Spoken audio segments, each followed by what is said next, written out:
Hello, hello, hello. Welcome to this episode of Streamception. I'm your host, Guy Taking a Dump. As always, it's a pleasure having you here to join us, whether you be with us live or whether you be joining us afterwards in the future. I don't know what the fuck I'm going to talk about today. It could be anything really at this point. Yeah, I don't know. So we're just going to roll the dice and see what they land on, and then we're going to keep rolling and rolling and rolling and rolling until we're just going to stop rolling. But with that being said, again, I appreciate you joining us. We're going to get started as soon as we get some people here in the chat. I'm going to go and do my regular thing and try to do my thing. You know what I'm saying? So, just bear with me, hold tight, hold steady, be true, stick around because you never know what's in store for you. And yeah, I did not mean for that to rhyme, but I did kind of. So yeah, it's nice to have you guys here. I guess I'm gonna play a little bit of music while we wait. I don't know what kind of music you guys want to hear. It's got to be something that's not gonna get me in trouble with the tubes or anybody that made the music. So, let me see here. Let me find some good tunes to play while I go on and wait for people to show up. Let's see here.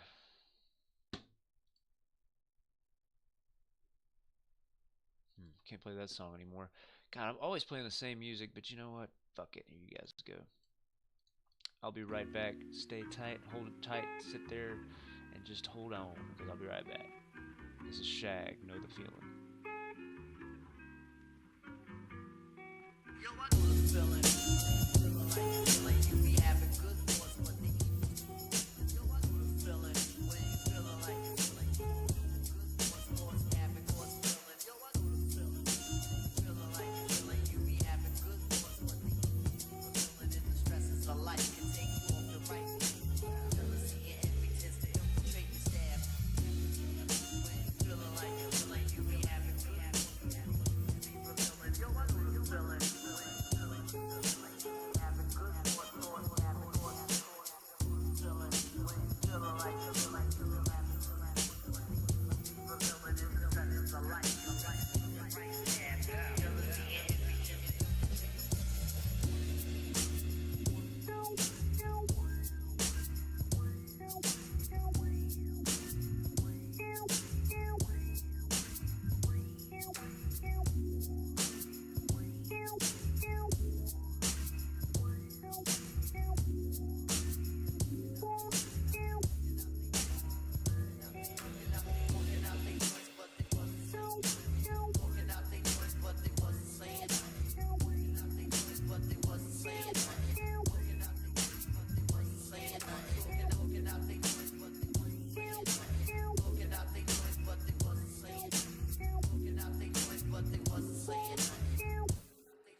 Hey, hey, hey, hey, hey, hey, hey. Hello, how's everybody doing this evening? It's me, your host, Guy Taking a Dump, as always, and it's a pleasure to have you join us. Um, so, real quick, before I get started here, we're going to wait a little bit longer before we get going. I'm trying to steal viewers from other live streams because this is the best one on YouTube, right? Yeah, I'd like to think so. Anyways, so here in the Guy Taking a Dump live stream that I like to call Streamception, it's always been my intention and always will be my intention to completely and always engage with the viewer, to always try my best to stay in tuned with the chat and with what you folks are wanting to talk about and discuss. So, with today, we have a Trump speech that's about to go on. I'm going to try and pull up some live feed of that. I'm just now also getting some word from other live streams on YouTube that there is an anti-Trump protest going on. Big surprise there, right? We're going to try to check out some of that as well. And other than that, really, I didn't have any topics planned for the day. I have a few topics that I was suggested by a friend to look into. We can talk about the hoopla over at the Oscars, but who really gives a shit about that, right? We can talk about a few other things.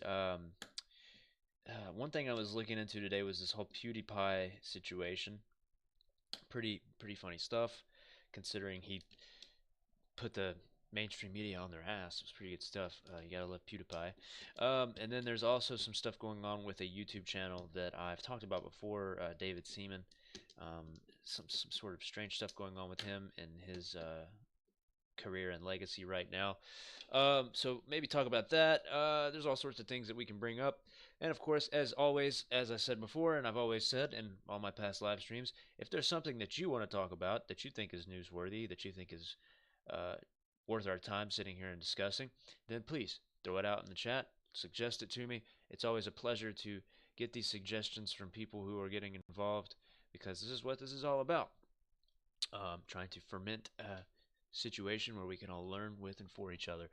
Sometimes it doesn't end up being that. It can just be us having a good time and chatting. So, either way, for those of you that are here with me now, I appreciate you so much. Thanks for tuning in. We're going to get started very, very shortly. And I know I'm always playing the same fucking music over and over again. I just don't know what other music to play right now. I need to do some research into that that will not catch me a copyright claim issue. So, with that being said, this next song that I'm going to play is by Shag again.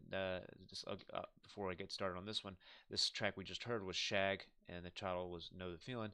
This one is Shag entitled My Mind. So take a listen, enjoy it. We will get started very shortly. I'm trying to, as I said before, siphon some other viewers from other live streams where they're, what I feel, wasting their time.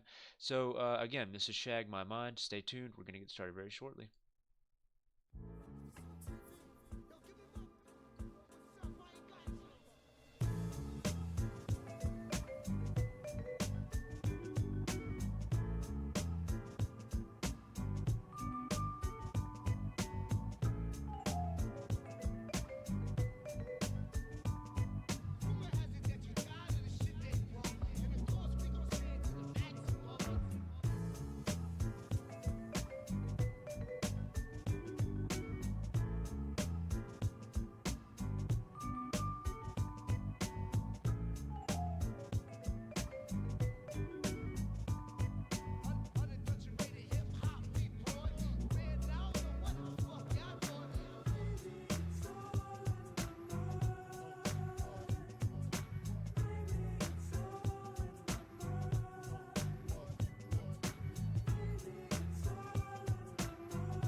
Okie dokie artichokes. That was Shag, the title track, My Mind.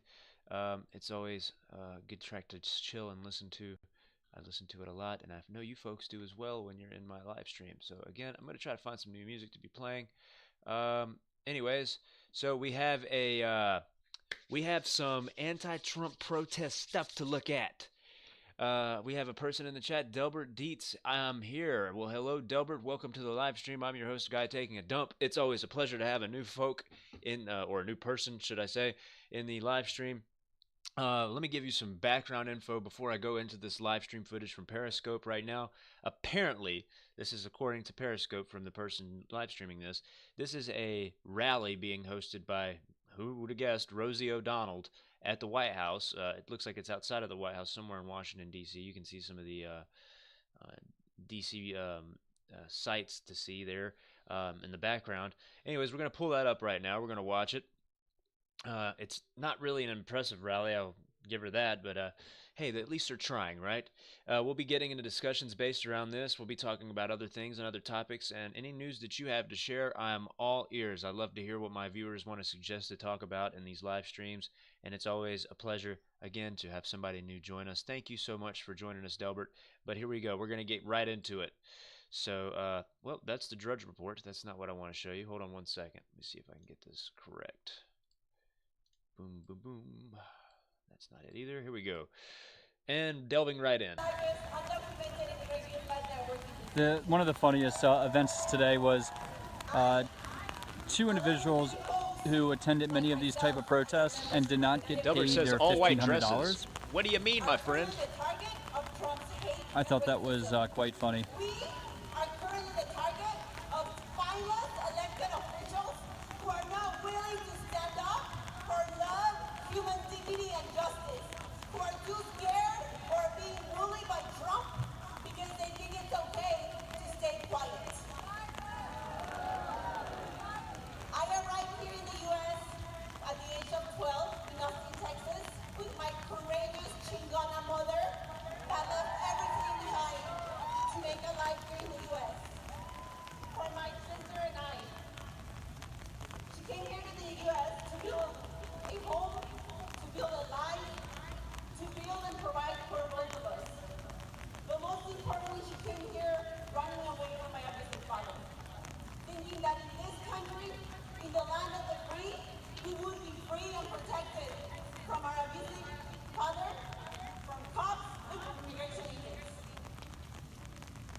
Exactly. Immigration is very good, and what I was explaining earlier, if you look at various segments of the U.S. population, and actually a lot of OECD countries, the younger generations hey, what's aren't up, really Saint growing. Sorry, I now, didn't say hey to you. Africa, how you doing, man? Look at parts of the Middle Glad East. to have you in here. Those populations are growing astronomically, but not so much here. What? And actually, that brick wall hit late 90s. And it's very interesting. So we actually plateaued with that 0 to 44 population net growth there in the late 90s, as well as the medium wealth income. And then since then, it's been financialization. And you don't think that it has anything to do with internet? And now we're left with porn. 94 million people out of the workforce, who each day by day are declining as far as, let's just say, brain power, let's just say with strength, and what that means is their energy output decreases. It's very simple. They're getting older. They're wasting away talents. Who is that? Trump really needs to talk about these structural issues and talk about the 94 million people out of the workforce. He does talk about it. What are you talking about? This magic wand that he has, and the fuck is he talking about right now? Again, I'm pretty sure the whole premise, one of the main premises of Trump being elected was the fact that he wanted to reinvigorate the economy and the workforce that was being disenfranchised here in America. Items when it comes to and give fiscal jobs stimulus back with to that infrastructure the and actual taxes citizens and of America, everything legal else in between. citizens. The person that out to 2018.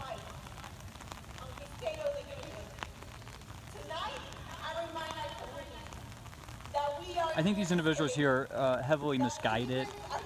There's an illusion that's casted over. Oh, this guy's pro-Trump. Okay, nice to know. And I think relevancy here is, this is not the place to be relevant.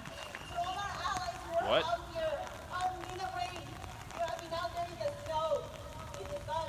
And the reason I say that is, look at the crowd. If this was relevant, there would be a larger crowd. It's less than 500. You take away the umbrellas, it's much smaller than it looks. You know, devil's advocate here, people, you know, don't want to melt in the rain and the weather is not the best. Well, if you truly believe in something, rain or shine, you're here. That's true. And I don't see it. But I'm just giving you an opposition. I'm giving you a another view. Dave Pellegrino, welcome to the live stream. I'm your host, Guy Taking a Dump. Yes, for the most part, you're going to find conservatives here, people who are very conservative and conservatively minded and right-leaning. Trying to show this I try to keep my opinion out of as much as possible unless somebody asks. Not much energy. But for the most part, yeah, you're going to find a lot of conservative constituency base here in this live stream's viewership.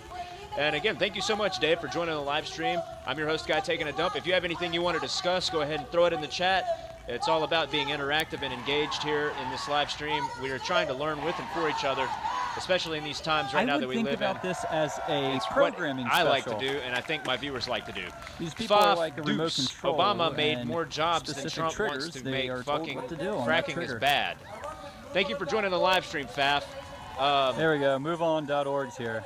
Obama made more jobs. I'm not. I mean, yeah. I mean, well, Trump's only been president for like a month, dude. But yeah, then again, Trump was a business leader. He did create a lot of jobs as well in his own private industry. So I don't know. We'd have to look at the statistics. We actually need a lot of it to fix the demographic. Saint says, like I said before, business is very good for my company right now. I'm used to it being slow this time of year. The younger generation. If Hillary won the presidency, I don't think we'd be doing as well. I agree, Saint Earth. And honestly, I think if Hillary was president, we'd probably already be at war with Russia right now. So just keep that in mind as well. Dave Pellegrino, thank you, man. I'm streaming from North Carolina in eastern United States. Much love to you, my brother. Nope. Bullshit. Russia didn't hack shit.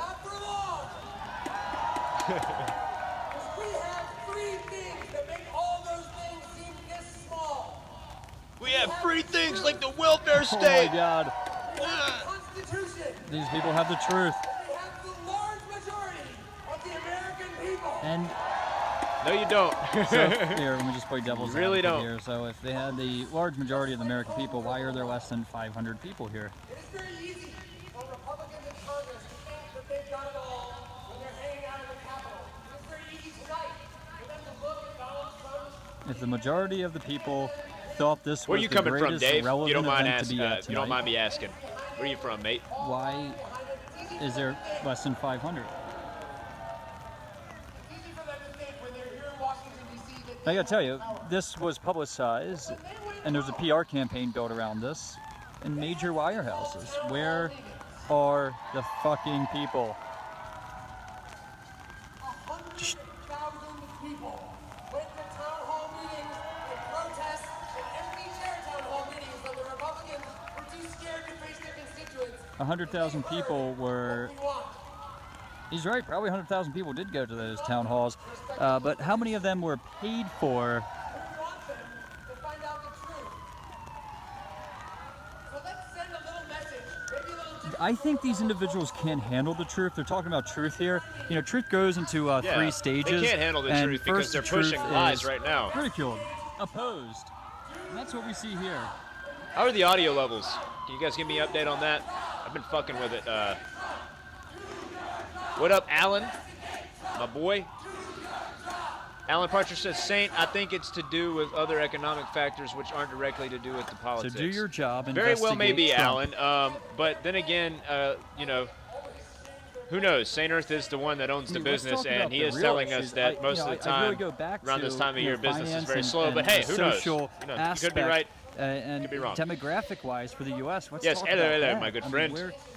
these are just talking points. These Hope are all is well talking with you. points by every single community organized. I was trying to get on earlier, man, but I had to download the new encoder for this for the program that I used to do the live stream, and it took a little bit, and then I had to reinstall all my little overlays and whatnot. So Took me a little time. this is like Sorry I haven't been on recently. Tried to get on last night as well, and my internet was being total bullshit. Chants, and everybody dies. Sainer says, I don't agree with Alan, in parentheses, most of the time. Hey, but that's okay, though, because we're all still friends, and we all still get to communicate and discuss with each other our viewpoints while still being civil, right? So it's a beautiful thing, beautiful thing.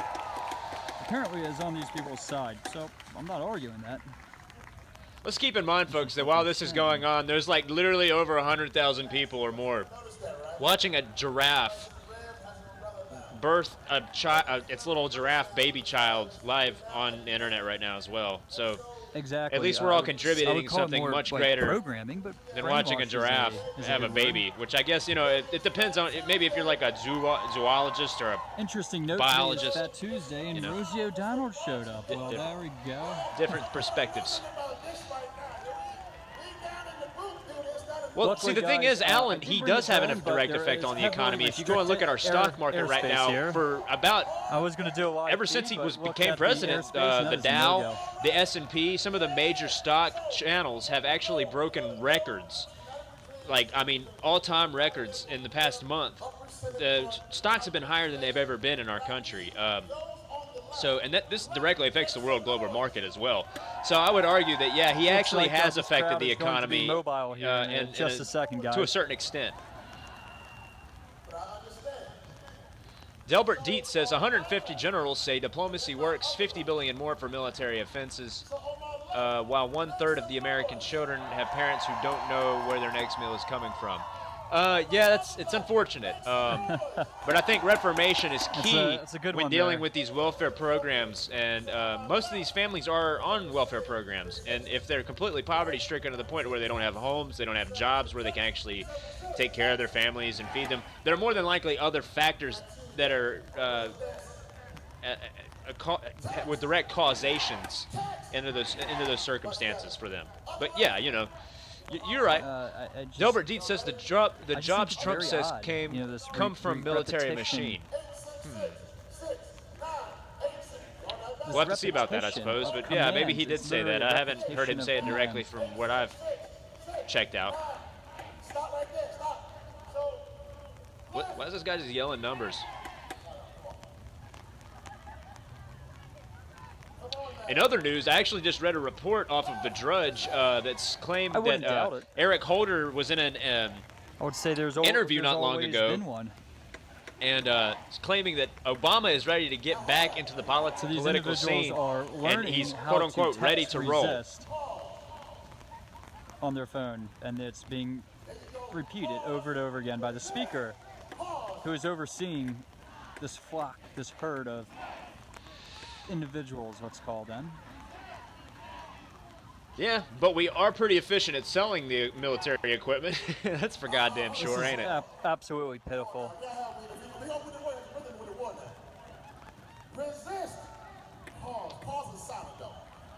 There is a lot of privatization that's involved in our military as well. If you, there's actually a movie that came out not long ago that kind of deals with it. And if you watch it, I think it's called the Rosie O'Donnell War Dogs or something like that. Protest. It's got Jonah Hill in it. In a very large amount of major wirehouses in the U.S. Delbert Dietz says, yeah, borrow money at 0% interest and invest in stocks. Only 1% budget goes to veterans. Yeah, I know it's a shame. I've got some veteran friends, and you know the only thing that they do receive really is you know, the free health care. They can go to the VA, but none of them that I know of want to do that. I'm just waiting for everybody to go. You know, the lines are ridiculously long. It takes them a long time to even get seen. There's a lot that goes into that as well. Yes, if you do go back to the earlier part of the broadcast, Rosie O'Donnell did speak. You can listen to her trying to rally the troops. I think she was very disappointed in how many showed up. I mean, think about the amount of money that would cost to get your narrative built in many of these major wirehouses. I mean, it just seems like a waste of money. These are very irrelevant people and irrelevant narratives that are being spewed here. So, you know, at some point, I mean, look, if this was relevant, there would be a lot more people here. And you can actually see, I'm gonna tell you why there should be a lot more people here. Look at the gate. Look at the gates, the fencing.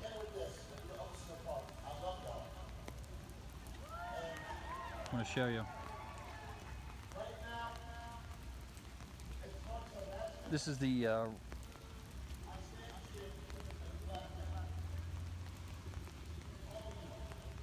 People are showing up, though. this is where people are supposed to be.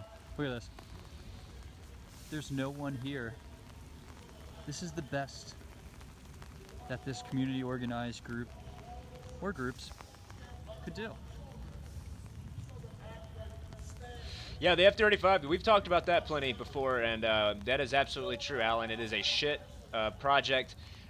We actually covered in that last Guys, live stream there's when we no talked one about it here. a while back, it was about a month ago, where Japan actually created and developed, and it's very efficient, its own stealth fighter jet. I forget what it was called. We looked There's no into it one though, here. and it's There's it's absolutely no one much, I mean, it's its cost to build and to produce is far less far less than that of the F-35, and highly more efficient Guys, at what there it's is meant no to one do, here which at is the Rosie O'Donnell you know, protest. This is quickly absolutely hilarious. enter an airspace, attack, and leave without being detected on radar. Delbert says we trade guns for dirty oil. Yeah, that is very true. We are best buds with the Saudis, aren't we? Let's go get them, people. God bless you. Yeah, Guys, let's there- go there's get no them, one whatever here. that means. Delbert Dietz says Agent Orange victims are suffering from the war faces here. machine. Yeah, you're absolutely right, Delbert. There's actually a hip-hop artist that I There's really absolutely love and no one respect here. and enjoy his music. You His think name, about I don't know it, if you guys how- like how hip-hop, far it went, but the if you like narrative that hip-hop, was I implore carried you to check through out social R.A. media the and Rugged big Man. And that's wirehouses. R period There's no A one here. period Look at the this. Rugged Man. And his father was actually a Special Forces Max SOG operative in Vietnam. Yeah. Oh yeah. for the Rosie military left. forces. She left right away. And he was affected by Agent Orange, and R.A. the Rugged Man's family was directly affected. His This father is went on to probably have one of the about 3 or worst. 4 children when he got back from the war, and he and I think one of his sisters was the only ones not affected health-wise by the effects of Agent Orange, which we all probably know. Everybody's If leaving not, now. then I'll let you know. Was created Even by Rosie Monsanto left right and away. employed That's how by Monsanto. terrible it was. Monsanto was employed by the government to create that quote-unquote Hardly defoliant anyone agent. showed up. Maybe 500 people. But that's not what the press is going to say tomorrow. Well, let's see where they go after They'll this, right? probably say Rosie O'Donnell received. Delbert says 45% of welcome Americans did not vote in the at the last White election. House. I read closer to 43, but yeah, you know, same difference, right? Alan Partridge says they were clever Everyone's with that, disbanding making here. foreign militaries I pay mean, an it was upfront probably quote-unquote one of the worst development cost. protests Because I've seen. nowadays, I doubt any nations would want to go through with it. Its Organization-wise, stealth I give it capabilities a- have been questioned.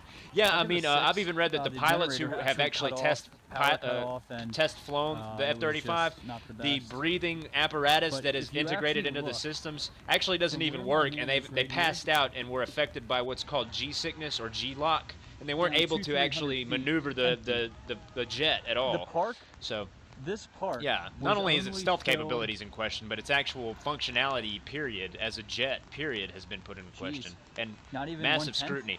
Delbert Dietz says, and Maybe about 15 of the 1/10. 19 1/10 9/11 of this terrorists were freaking Saudis. park was built Delbert, yeah, where it was designated and definitely closed true, and you're absolutely right about that. And for some reason, some of An them are still absolute alive, failure. too. Strange. And living freely around the world. 1/8, 1/10. Somewhere there. All right. So what we're gonna do, guys? We're gonna follow this this group here. Thank God for Just this bear man with live me one streaming. second, Yes, we're gonna- follow them. Follow the herd.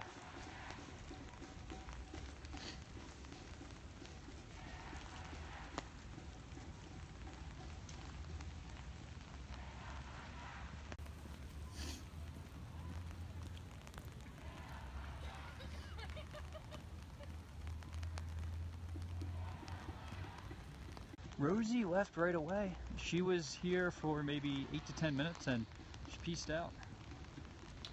All right, so I'm gonna catch up. To Just to this, count a this tally flock vote, here, this if you herd guys are going to be around, that is then wrapping about 9 around o'clock, the Donald Trump, the Donald White Trump. House Donald Trump into is the supposed to go up Treasury before building. Congress and do a speech. If anybody's going to be around, would you guys like me to live stream it and us By the way, live, chat about it and US will run out I of cash. commentate on it? You let me know. before the summertime, if the debt ceiling is not raised. Delbert says Trump has We're investments in looking at a broke Dubai. treasury Okay, building well, over can we here. get? You got any sources on that? We'll get that. in a Please second. share. So I think this organization did have a permit to mobilize here.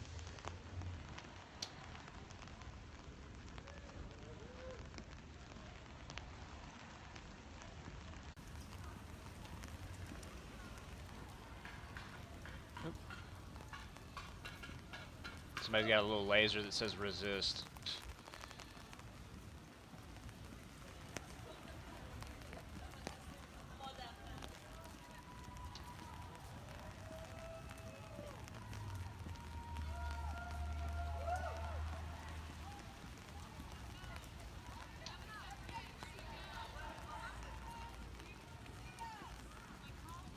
Okay, Saint Earth. Yeah, I'll be sure to do it, man.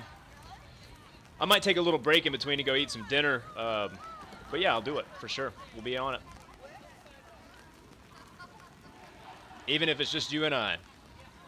Because I know that's pretty late for Alan. Don't know about Delbert or whoever may else be in the live stream right now. And for those of you just now tuning in or have been tuned in and don't know, my name's Guy Taking a Dump. I'm the host of this live stream. We call it Streamception. I know the title's Yeehaw, but yeehaw, right? We're living life. We're alive. We're together talking and discussing things. It's a great time. Right now we're watching live coverage in D.C. of a relatively small rally, protest group, whatever you'd like to call them, in the pouring rain, heading towards where I imagine is the Capitol building, where Donald Trump will be soon having his speech with Congress. So we'll keep our eyes on it. We'll watch closely for just in case anything happens or it grows.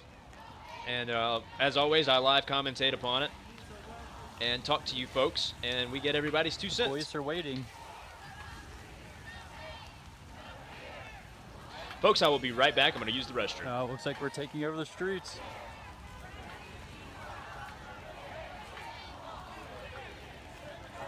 Oh, this is the great part. This is the good part. This is when everybody shuts down the street.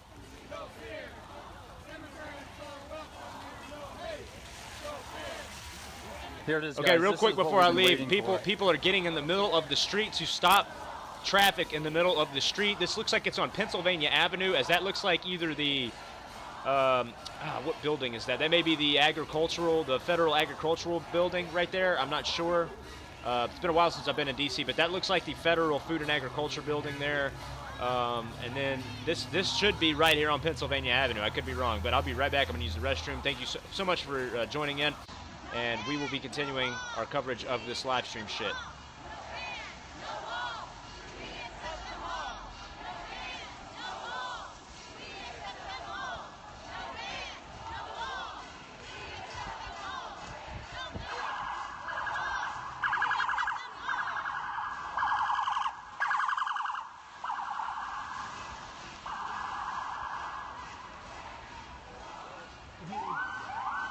Don't get hurt. Be careful.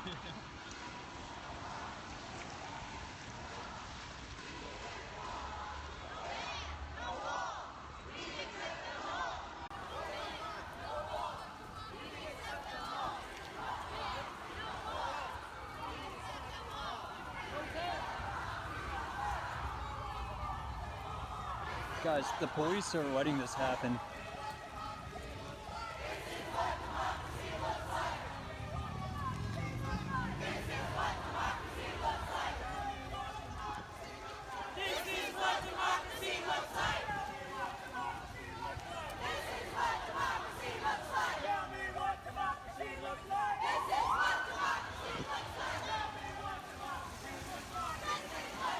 There's the 5-0.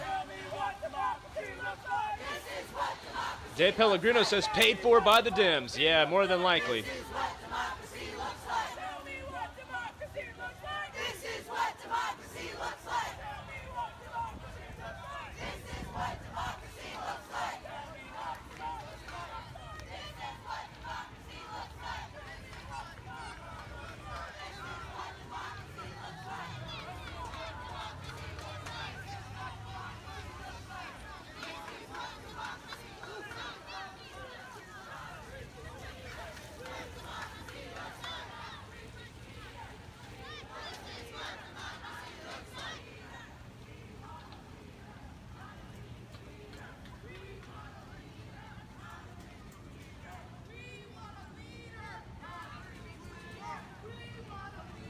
shutting down city streets here in DC. The police are letting this happen. No surprise there. I think DC, the DC metro area, was actually the only place in America where there was an overwhelming majority who in the landslide vote voted for Hillary compared to that of Donald Trump.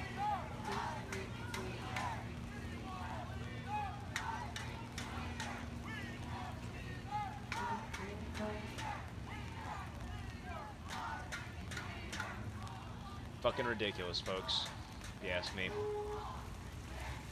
Yeah, I agree with you, Dave, and I think a lot of the folks in our live stream would also agree with you, because we talk about that often whenever we cover these live streams. Doesn't accomplish a whole hell of a lot. Being herded.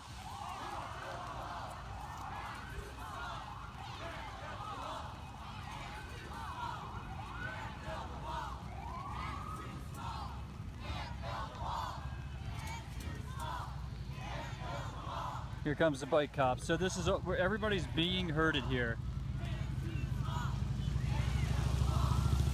Everybody is being herded. The police are letting this all happen.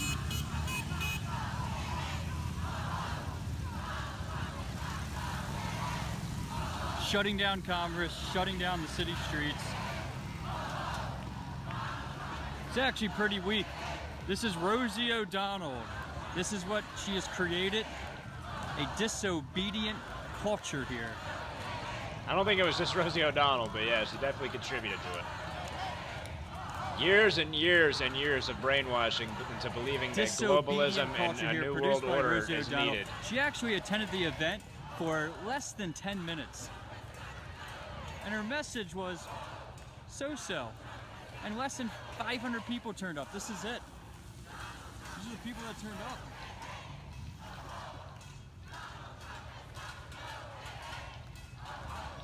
Yep, they did get a, I believe they had a permit. To the extent of that permit, could not tell you, but it sure looks like they're in cahoots with the police here, Capitol Police.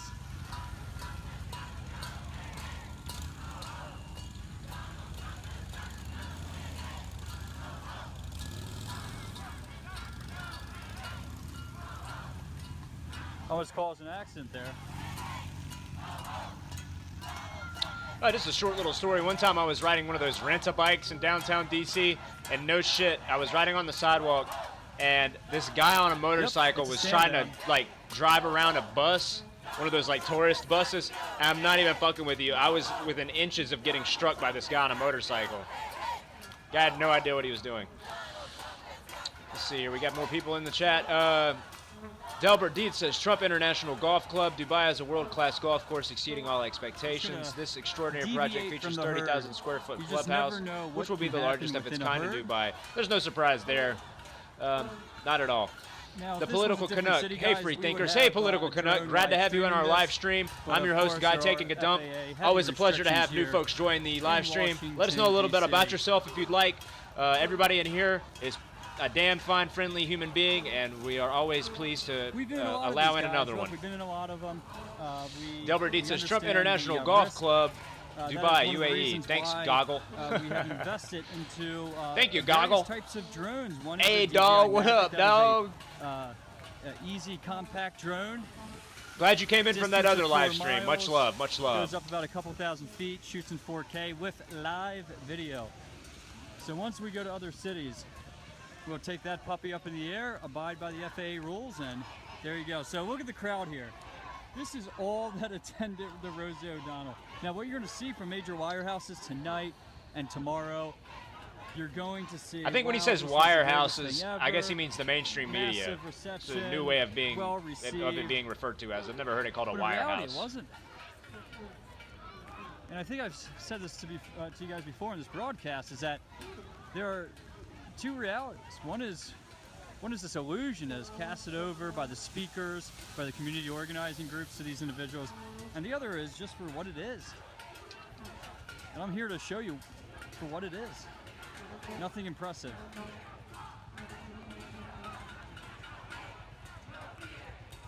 Well, the reason I was Not a riding joke on the tournament. sidewalk So was look at because that, there guys. was The like Capitol in the, there was a traffic situation, there's the Capitol and I out could there I in was the, riding on the distance. street on the About a mile, correct on maybe the a mile bike and a lane. half. But there was like this bus was like right on the side next to the sidewalk, so I was literally just up on the sidewalk for a second, and no shit, out I'll of tell you nowhere, what this else guy is on a concerned, motorcycle just plowed through the It's a different- sidewalk. It's a different breed Like, of community. it was downtown organized DC groups. where these people are protesting right now. So, Alan Partridge says, "Oh wait, sorry guys, I'm skipping some stuff here." Alan Partridge says a new world order has been formed since the early 2000s due to the resurgence of Russia. Look at what had been happening in Syria during the last few weeks of the Obama's term. I think that could be argued ever since Maybe after World War one II, or two Alan. flags. Wouldn't you agree? Maybe 1 or 2 flags. The political Canuck says, "Fucking right, let's get intellectual." Absolutely. Alan Partridge says America is more or less completely shut out of Syria, and I think I read in a report just earlier today that one of the possible intentions of getting rid of ISIS out of Syria may be to put boots on the ground in Syria, American boots. So I don't know if that was true or not. I think I did read that though. Let's see here. Alan says, and is getting shit out of Iraq. Oh, shut out of Iraq. Excuse me. The political Canuck says, will we be watching the Trump address to Congress live and talking about it? Yes, absolutely. I've decided that I will be live streaming it, and it'd be great to have you join us, political. St. Earth says the commentator gives Rosie a lot of credit. I think she moved to Guys, Canada. Can somebody go to flight 24 for me? I just don't want to exit out of Periscope. I think she but actually, look at a, she light almost aircraft that is to a above the certain, Capitol. Can she, someone do that for me? she's certain, I see, either a she light was a aircraft certain or a helo aspect up of there. forming this rally, I Right- think, right around the Capitol. St. Earth, It's, if I'm not mistaken. Steady hover, probably. Because good, when I went on to, here 1,500, look 2,000 on feet. Periscope real quick. It was actually It looks described like, as a rally there hosted is by air Rosie support O'Donnell. out here. Yeah, Rosie O'Donnell's protest at White House. So can somebody do that for me? Go to flight 24. I want to see if what type of air support there is. I see one. When there's one, there's two, and two is three. Huh. This was it's the same stuff in Baltimore. Oh, here we go, Trump International. Yeah, I mean, no, guys. other than that instance Trump where I was International almost struck by that Hotel. motorcyclist, it was a great, I had a lot of fun riding this that is bike gonna be around great. DC. And I told some other stories about that. Maybe I'll tell some more later.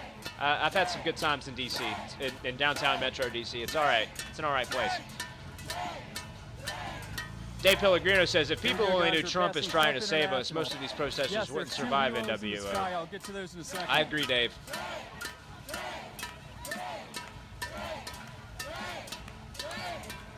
We're passing Trump International. The effects of manipulation and brainwash over a course of about 2 to 3 decades.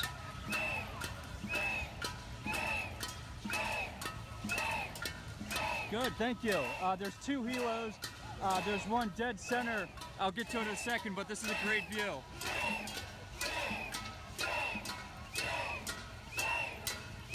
Here, assets. Flight 24, it's a great app.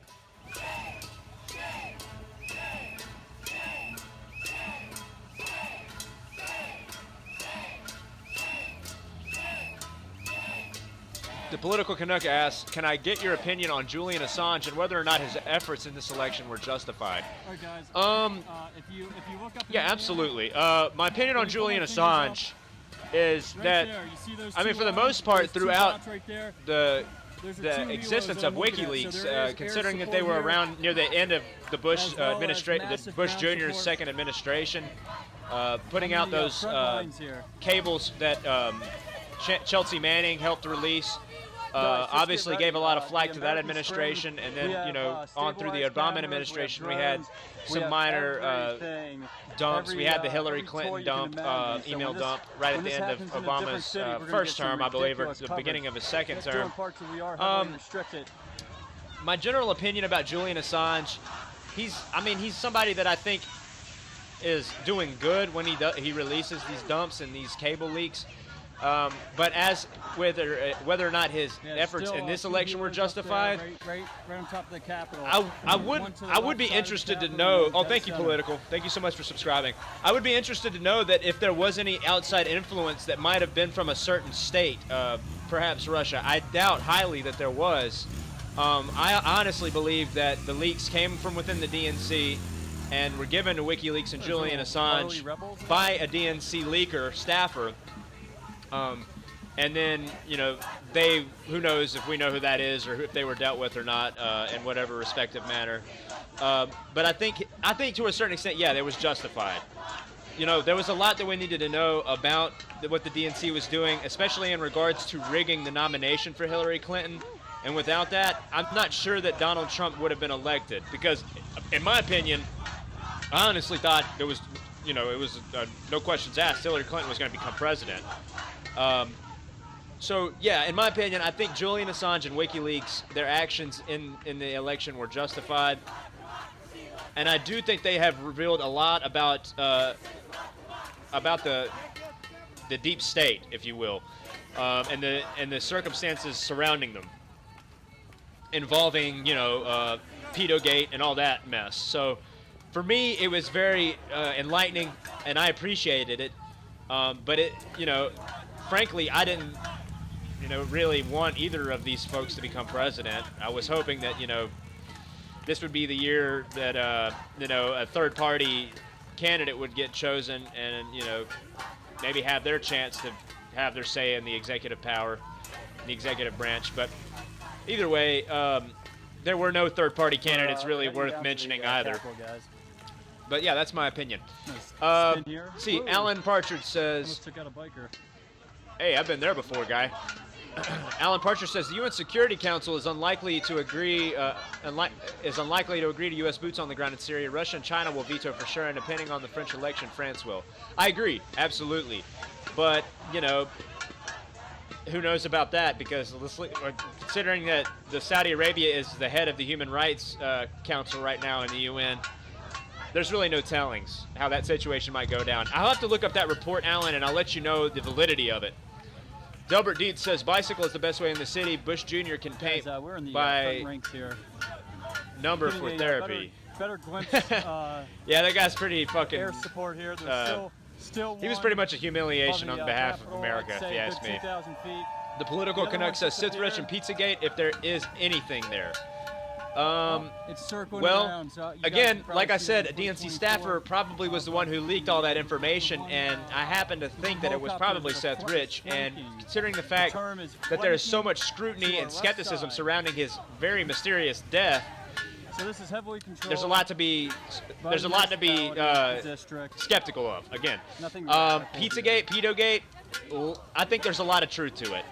There certainly have been a lot of arrests here in the past month in regards to pedophilia rings all over the world, not only just in the United States.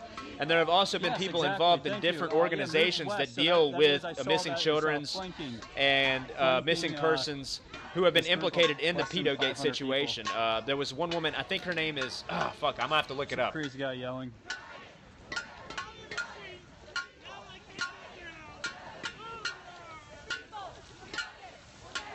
In the archives of the United States of America. This will be in a picture there one day. Yeah, Laura Silsby. She worked for, let me see here. So let's take a look. Damn it, I can't find the, I think it's Silver Alert is the, Alert Sense, excuse me. She was one of the high-ups in the organization called Alert Sense, and they actually they are the overseers of all the alert systems that deal with Amber Alerts, Silver Alerts, just missing persons and missing children in general. She was actually tried for child and human trafficking based out of Haiti not long ago. February 4th, 2010, Haitian officials charged Americans with child abduction. So Laura Silsby, that's one character that you could look up that deals with that situation. Yeah, but I do believe that is something with substantial circumstantial evidence surrounding it that needs to be taken seriously, and I think that eventually we will see it taken very seriously.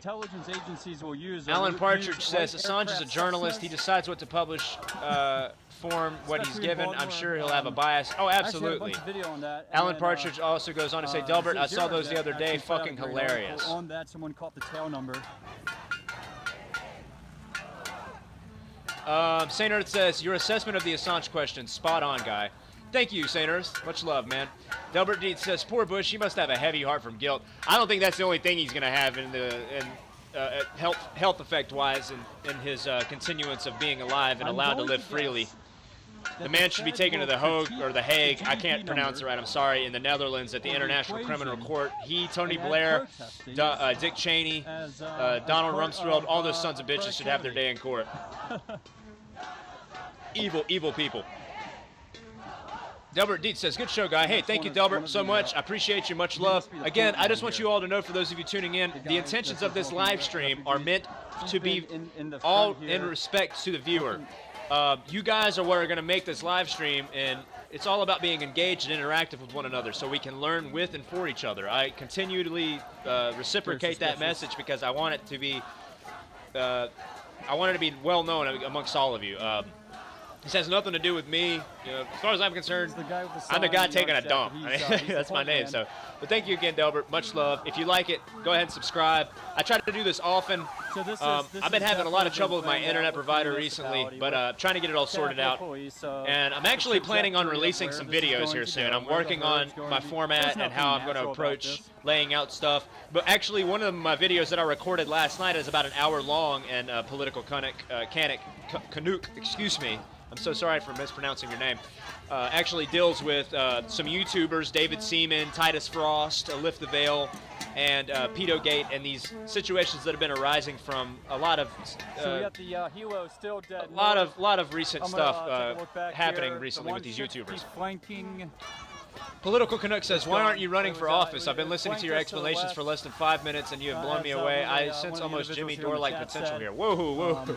And then thank you so much, man, but trust me, you can ask my friend Alan. I have my faults. I certainly have my faults and my vindications, so thank you so much, Political. That means a lot. Alan Partridge says, my favorite Bushisms. One, it's nice to be here in Greece with all you Grecians. Yeah, I remember that one. Two, I find it funny that the French have no word for entrepreneur. Right? God damn. I'm gonna critique that. My favorite one is the montages of him saying terrorism, terrorism, terrorism, terrorism, the terrorists. That shit's, God, man. Talk about mind control, man. Trying to manipulate people with words. That administration was just a gold mine for it. Delbert Dietz says the protesters should carry flashlights. Yeah, I guess that would probably help them out. Alan Partridge says, Tony Blair is getting back into politics in the UK. Lots here want him to stand trial for the 2003 Iraq War. I agree, and I think there's a large constituency of people here in America as well. And I'd imagine in France, too, considering how much we know about their anti-sentiment towards the Iraq War and the invasions of Afghanistan as well. Delbert Deeds says, history will show our invasion of Iraq and Afghanistan was a big mistake. Yeah, absolutely, just like the invasion of Vietnam. And if you want my opinion on that, I know you didn't ask, but it was an experiment. Honestly, to see just how far we could take it and how far we could swindle our allies into joining us into this experiment. And I hate to call it an experiment, but that's what it was. It was an experiment. One that's still ongoing in Afghanistan right now.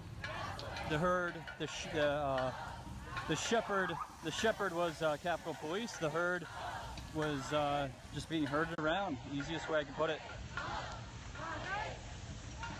But here's my issue. My issue is that this plan of action here has been known by many of people. It just leaves me suspicious. I just want to stay away from objects. You always have to have that fear out here.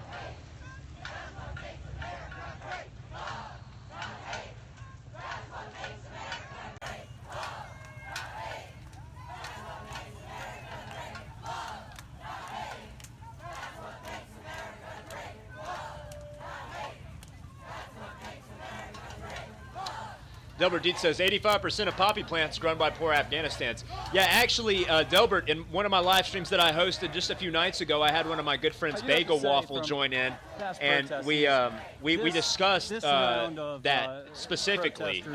Poppy plants, it being really the only export that Afghanistan has to empower its country and its government. So, we talked a little bit about that. If you want to go back into my videos and check that out. And we have talked about that in other We don't past see live that- streams as that, well. element, Sandro that says, I give the anarchist Bush administration element that we've credit seen for in the helping past. wake people up to political and media mind control. This group in the chat is evidence of that awakening. Absolutely, Saint Earth. And you're absolutely right. You're spot on, nail on the head. I think what especially what's inspired me to do this is folks like you all. When I go into live streams, I was constantly going into live streams on YouTube and on different websites, and just the majority of people they're overshadowed and blanketed by these trolls and these people who have absolutely no intentions or inclinations towards discussing these matters and situations that need to be directly and openly discussed about in a civil manner, so we can take each other's opinions and stances on these and learn, and then we can take them and move on and progress towards a way to actually solve these problems. So again, I agree with you, and I think that the awakening is also shown in the amount of different live streamers who are being inspired and are driven to do this, just like I am. And there's plenty of other live streamers out there. There's tons of people with great followings, but I'm proud of the one I have right now, and I appreciate you, Saint Earth. Much love, man. Thank you so much. Delbert Deed says, at least Americans are engaged now. Absolutely, Delbert. Dave Pellegrino says, isn't it amazing how so many shooting massacres happened as they try to remove our gun rights for the first time in history? There certainly was an influx of shooting incidents involving schools and public places under the Obama administration. And, this is somebody who openly advocated that they were, learners of people like Saul Alinsky and, George Soros and what's the other fucking piece of shit's name? Great, thanks for that update there. God damn it, I just had it on the tip of my tongue. Henry Kissinger. Sorry, how could I forget him? Henry Kissinger, though. That fucking infamous piece of shit, former Secretary of State under, I believe it was Nixon. So yeah, no surprise there. Alan Partridge says, an interesting link here on opinions to the Iraq War in 2004. Yeah, please share, Alan. Looks like we're being cordoned off here.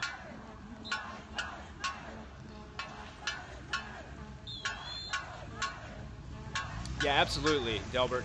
Delbert says, thanks to our World Wide Web, people can come together. Yeah, and that's what I was saying actually in the last live stream as well, is that the internet is the last bastion for free knowledge and free expression of opinion and fact. So we have to start utilizing it in the potentialities that it actually has. And that's to understand each other's points of view, to come to realizations that are beyond what we've ever done before, and move forward with them and progress in actual manners in which we can make substantial change to not only the government, but our societal climate and the columns of society that directly influence our children and whatnot.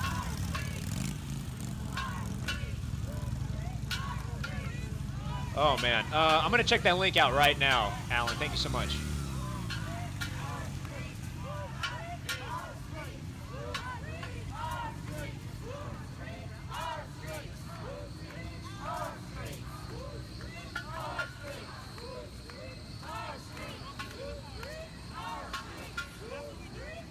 Was that last little bit of... Okay, yeah, I think I need to put that last little bit of numbers in there too. My bad. Let me do that.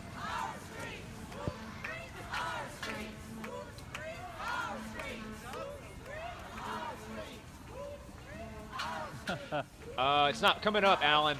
Do I need to throw those numbers that you threw, the 42207, do I need to add those to the end of the HTML that you dropped in? Because I'm getting... It says Apache Tomcat HTTP status 404. It's not coming up.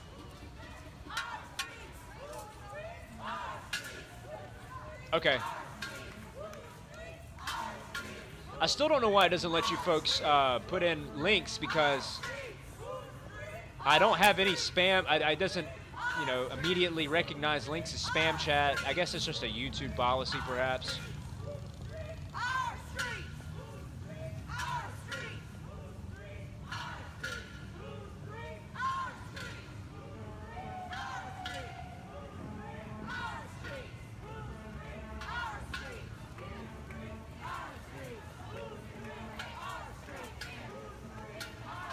Give me 1 second, I'll answer your question. I saw it there briefly, Saint Earth.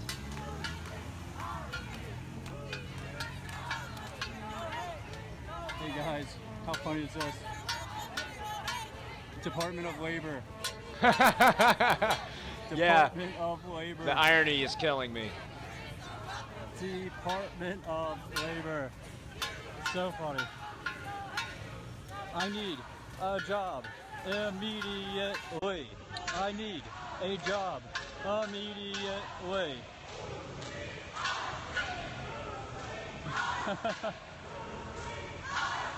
I need a job immediately. I need a job immediately. Oh, here we go. Holy shit! All right, yeah, I'm still copying and pasting here. Just give me a second. Thanks again, Alan. Pulling it up.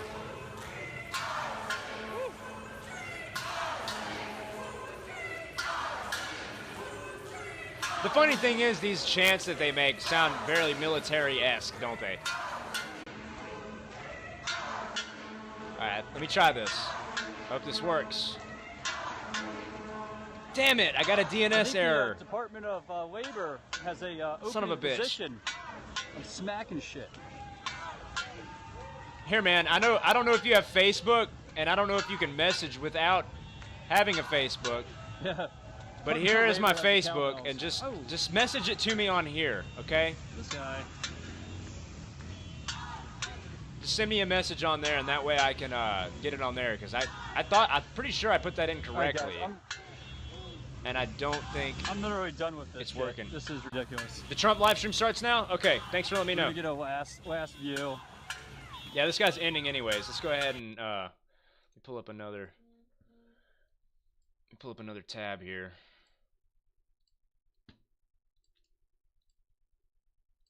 Let's get that live stream pulled up. Trump, Congressional, Congress speech. Let's see if we can get this pulled up.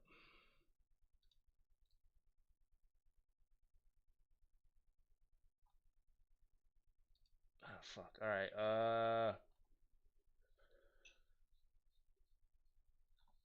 See if I can find it. Sorry, folks. Ah, man, I don't want to watch it on CNN. We've detected that you're using a browser version that has disabled Flash. Okay, CNN, you're wrong. Let's go to USA Today. Maybe it'll work on here. Whoa. I didn't know that was the fucking article. Pull it on up. Ended 4 minutes ago. That's not right.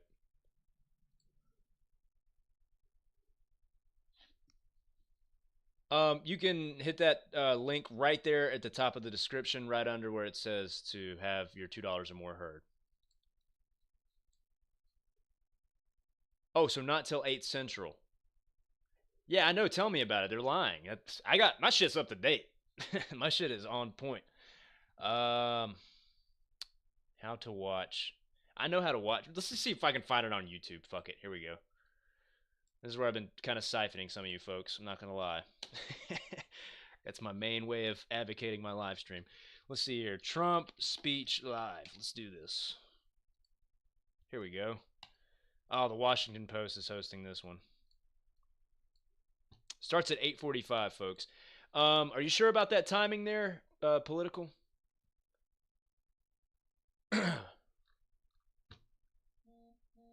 Let's see here. I'm going to keep looking, just in case.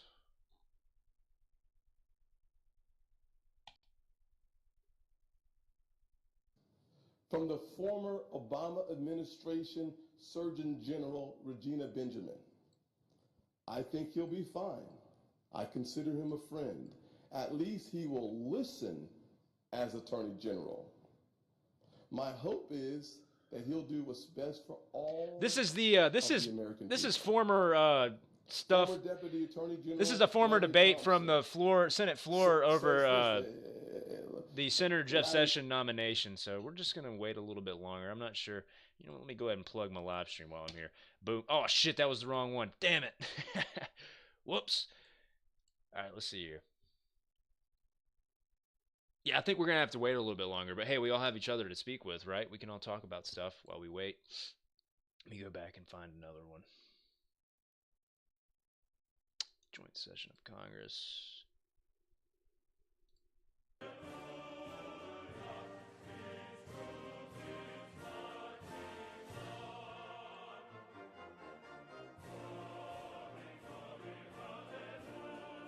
Yeehaw, you gotta love that song, don't you? Let's mute it for just a few minutes while we get back on the chat and check it out. Dave Pellegrino says, I still don't understand how people think America would benefit from undocumented immigrants. Pretty soon I'll have to ask to be paid $5 an hour. You're making less than $5 an hour, Dave Pellegrino? Good God, man. What kind of work are you doing? Well, see, the thing is, again, that's the indoctrination, the total mind washing of the mass population into believing that we need this, new world order umbrella government where all people are allowed to freely roam, every country under this, under God's green earth as they deem fit. Just like the situation that some of our friends in the viewership are dealing with in the UK. Our friend Alan Partridge is somebody who has directly expressed his anti-sentiment for the EU, and obviously I'm sure Alan can go and speak on behalf on himself there. He can let us know what he thinks. Let's see here. Where do I? Oh yeah, I already answered you, Delbert. Thanks again. If you're gonna donate, hey, much love. I appreciate it. I never have tried to push that, but it's there. And and just to let you know, if you, like it says in the description, if you do donate per chance more than $2, you can donate $1. I don't give a shit. You can donate 50 cents. Anything's appreciated. It's just gonna help me contribute more financial assets to the stream. So, but if you do donate more than $2 or $2 itself, then you can actually type in a message and it'll speak it on a little voice recognition software thing over the live stream. So that's what that means. Dave Pellegrino says CNN. Okay, we talked about that. Alan Partridge says it's got the Germany opinions which are stronger against it than the French. Also, the opinion of Republicans are shocking. Let me get on my Facebook real quick, and I'm gonna look at that, and I'll be sure to add you back on there, Political Canuck. Thank you so much. Saint Earth says, notice how the media renames the term undocumented immigrants to undocumented immigrants equals. Oh wait, what did they rename the term? Are you saying they renamed it to undocumented immigrants? Because I've been hearing them called that for some time now. But now I think more importantly, they've been trying to loosely, say, not undocumented immigrants, not immigrants. They're changing it over to migrants, which is, in my opinion, a lesser, obvious term to be using to describe these individuals who are here illegally. Okay, thank you, Alan. Checking it out now, man. Pulling it up as we speak. If I can type Facebook right.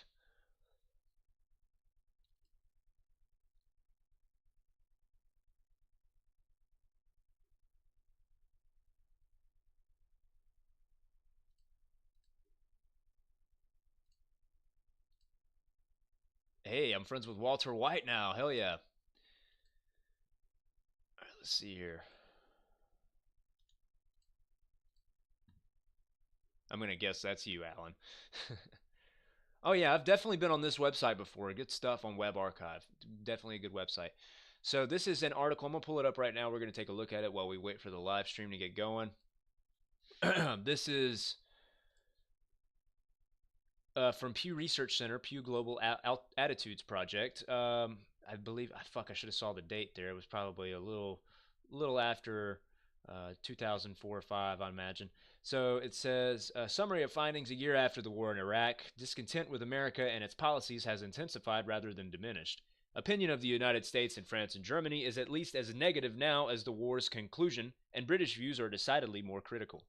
Perceptions of American unilateralism remain widespread in European and Muslim nations, and the war in Iraq has undermined America's credibility abroad. Doubts about the motives behind the U.S.-led war on terrorism abound, and a growing percentage of Europeans want foreign policy and security arrangements independent from the United States. Across Europe, there's considerable support, for the European Union to become as powerful as the United States. That's scary.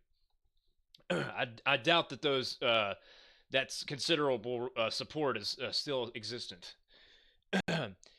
Who knows though, right? In the predominantly Muslim countries surveyed, anger toward the United States remains pervasive, although the level of hatred has eased somewhat and support for the war on terrorism has inched up. Osama bin Laden, however, is viewed favorably by large percentages in Pakistan, 65%, Jordan, 55%, and Morocco, 45%.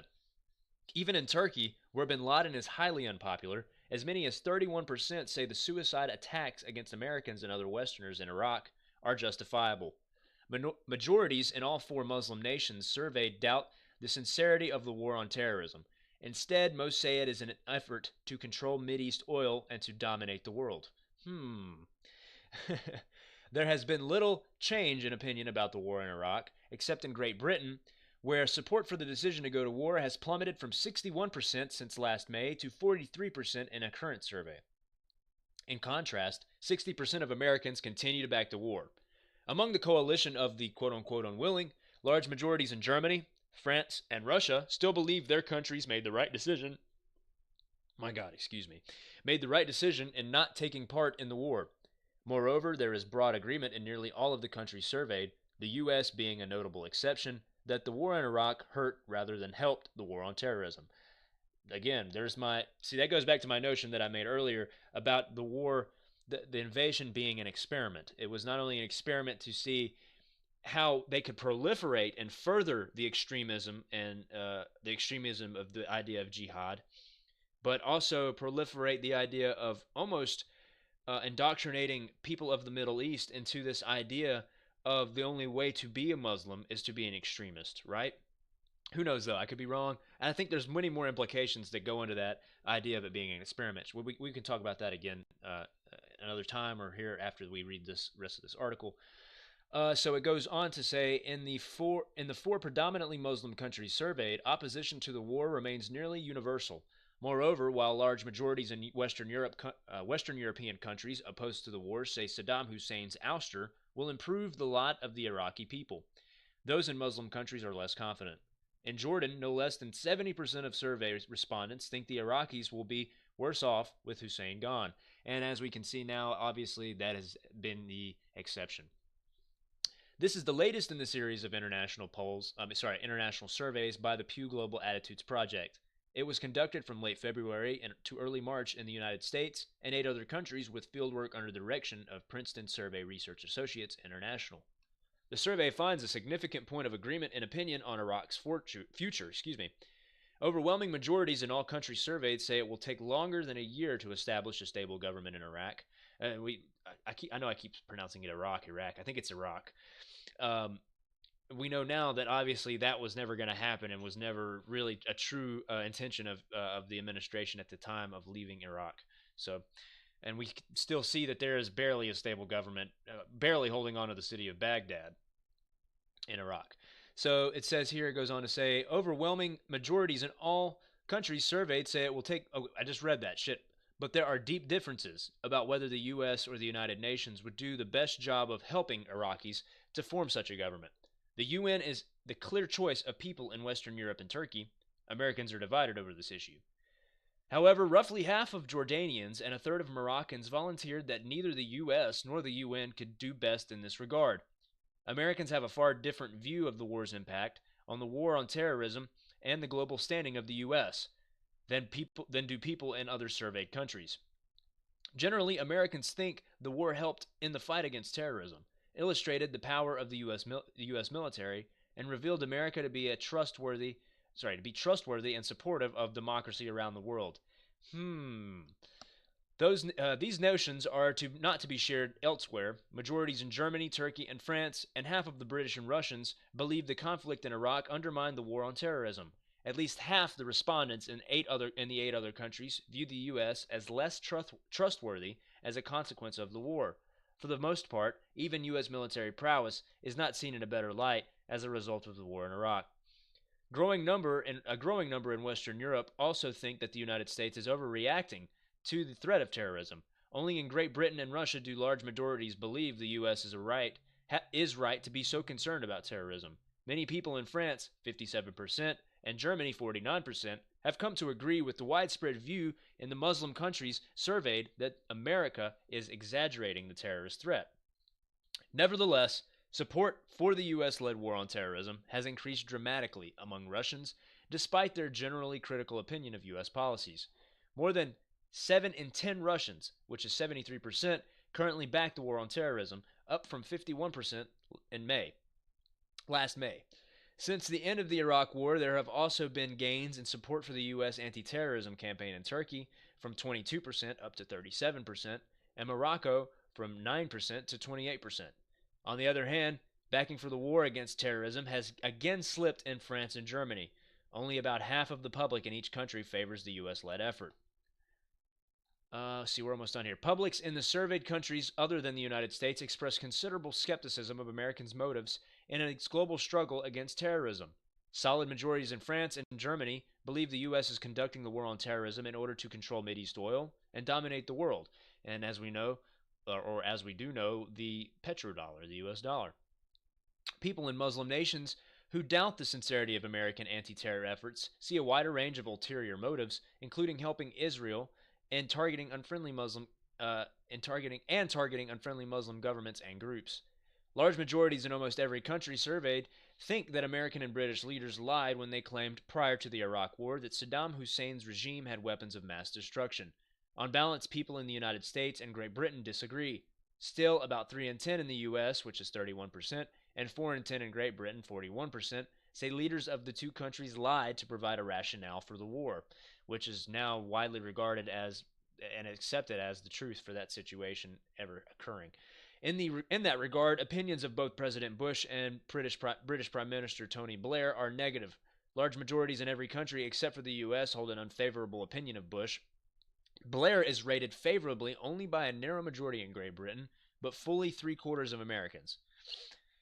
In contrast, UN Secretary General Kofi Annan is viewed positively in nearly all 9 countries surveyed, with Jordan and Morocco as prominent exceptions. The United Nations itself engenders varied reactions around the world. Just 55% of Americans have a favorable opinion of the world body. This is the lowest rating the UN has achieved in 14 years of Pew Research Center surveys. People in Russia and the Western European countries have a considerably more favorable view of the UN, but large majorities in Jordan and Morocco hold negative views of both the UN and the man who leads it, and that is Kofi Annan, the former leader of the UN, which I believe right now it's still Ban Ki-moon, if I'm not mistaken. Majorities in the Western European countries surveyed believe their own government should obtain UN approval before dealing with an international threat. That idea is much more problematic for Americans, and on this issue, Russians and people in Muslim countries are much closer to Americans than they are to Western Europeans. Despite that small piece of common ground, however, there is still considerable hostility towards the U.S. in the Muslim countries surveyed. Substantial numbers in each of these countries has a negative view of the U.S., overwhelming majorities in Jordan and Morocco. Let me restate that sentence. Substantial numbers in each of these countries has a negative view of the U.S. Overwhelming majorities in Jordan and Morocco believe suicide attacks against Americans and other Westerners in Iraq are justifiable.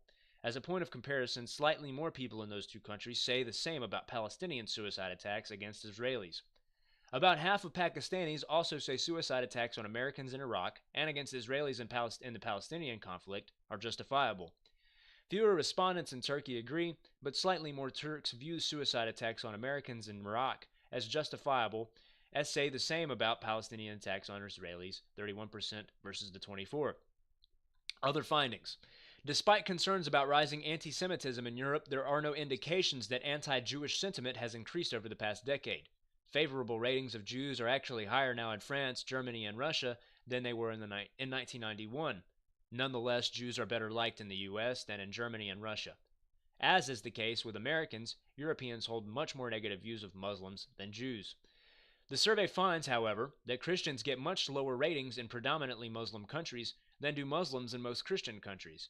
Majorities in Morocco, 73%, Pakistan, 62%, and Turkey, 52%, express negative views of Christians.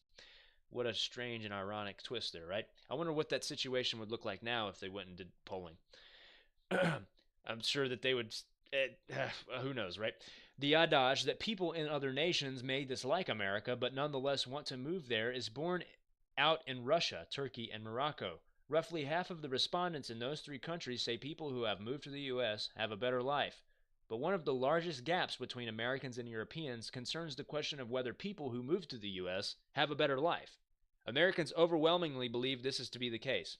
88% of people say who 88% say people who move to the U.S. from other countries have a better life.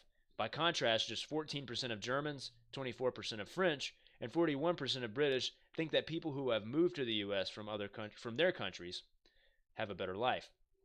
And just in case you folks want to go and look at these graphics that are provided by this Pew Global Attitudes Project, I don't know why I'm allowed to put these links up. I will provide this link to you right now. And you guys can check that out. So let's see here. Sorry. Oh no, you're good, political Canuck. Yeah, I thought it was 9, but I was, maybe, who knows? I thought maybe there was a preliminary hearing or something where other speakers were going to come up and discuss, the varying topics that would be discussed by Trump tonight. But again, no worries. Let's see here. Delbert says, "Good people don't smoke; they drink moonshine." Are you repeating what old Jeff Sessions said there? Dave Pellegrino, actually, I do have some moonshine in my freezer, so don't tempt me. Dave Pellegrino says, "No, they flood the market and people hire them before us because they're cheaper." I think you're speaking in respect to, in regards to illegal immigrants, correct? Delbert Deed says, "We had a roundup of waitresses at local taco hut." Damn. Sucks to be them, right? Delbert Deed says, "Give them a social security card so they can vote." There's actually, I think in states like Washington right now, states like Washington and Oregon, I'm pretty sure it's mainly Washington. I could be wrong, though. There may be other states.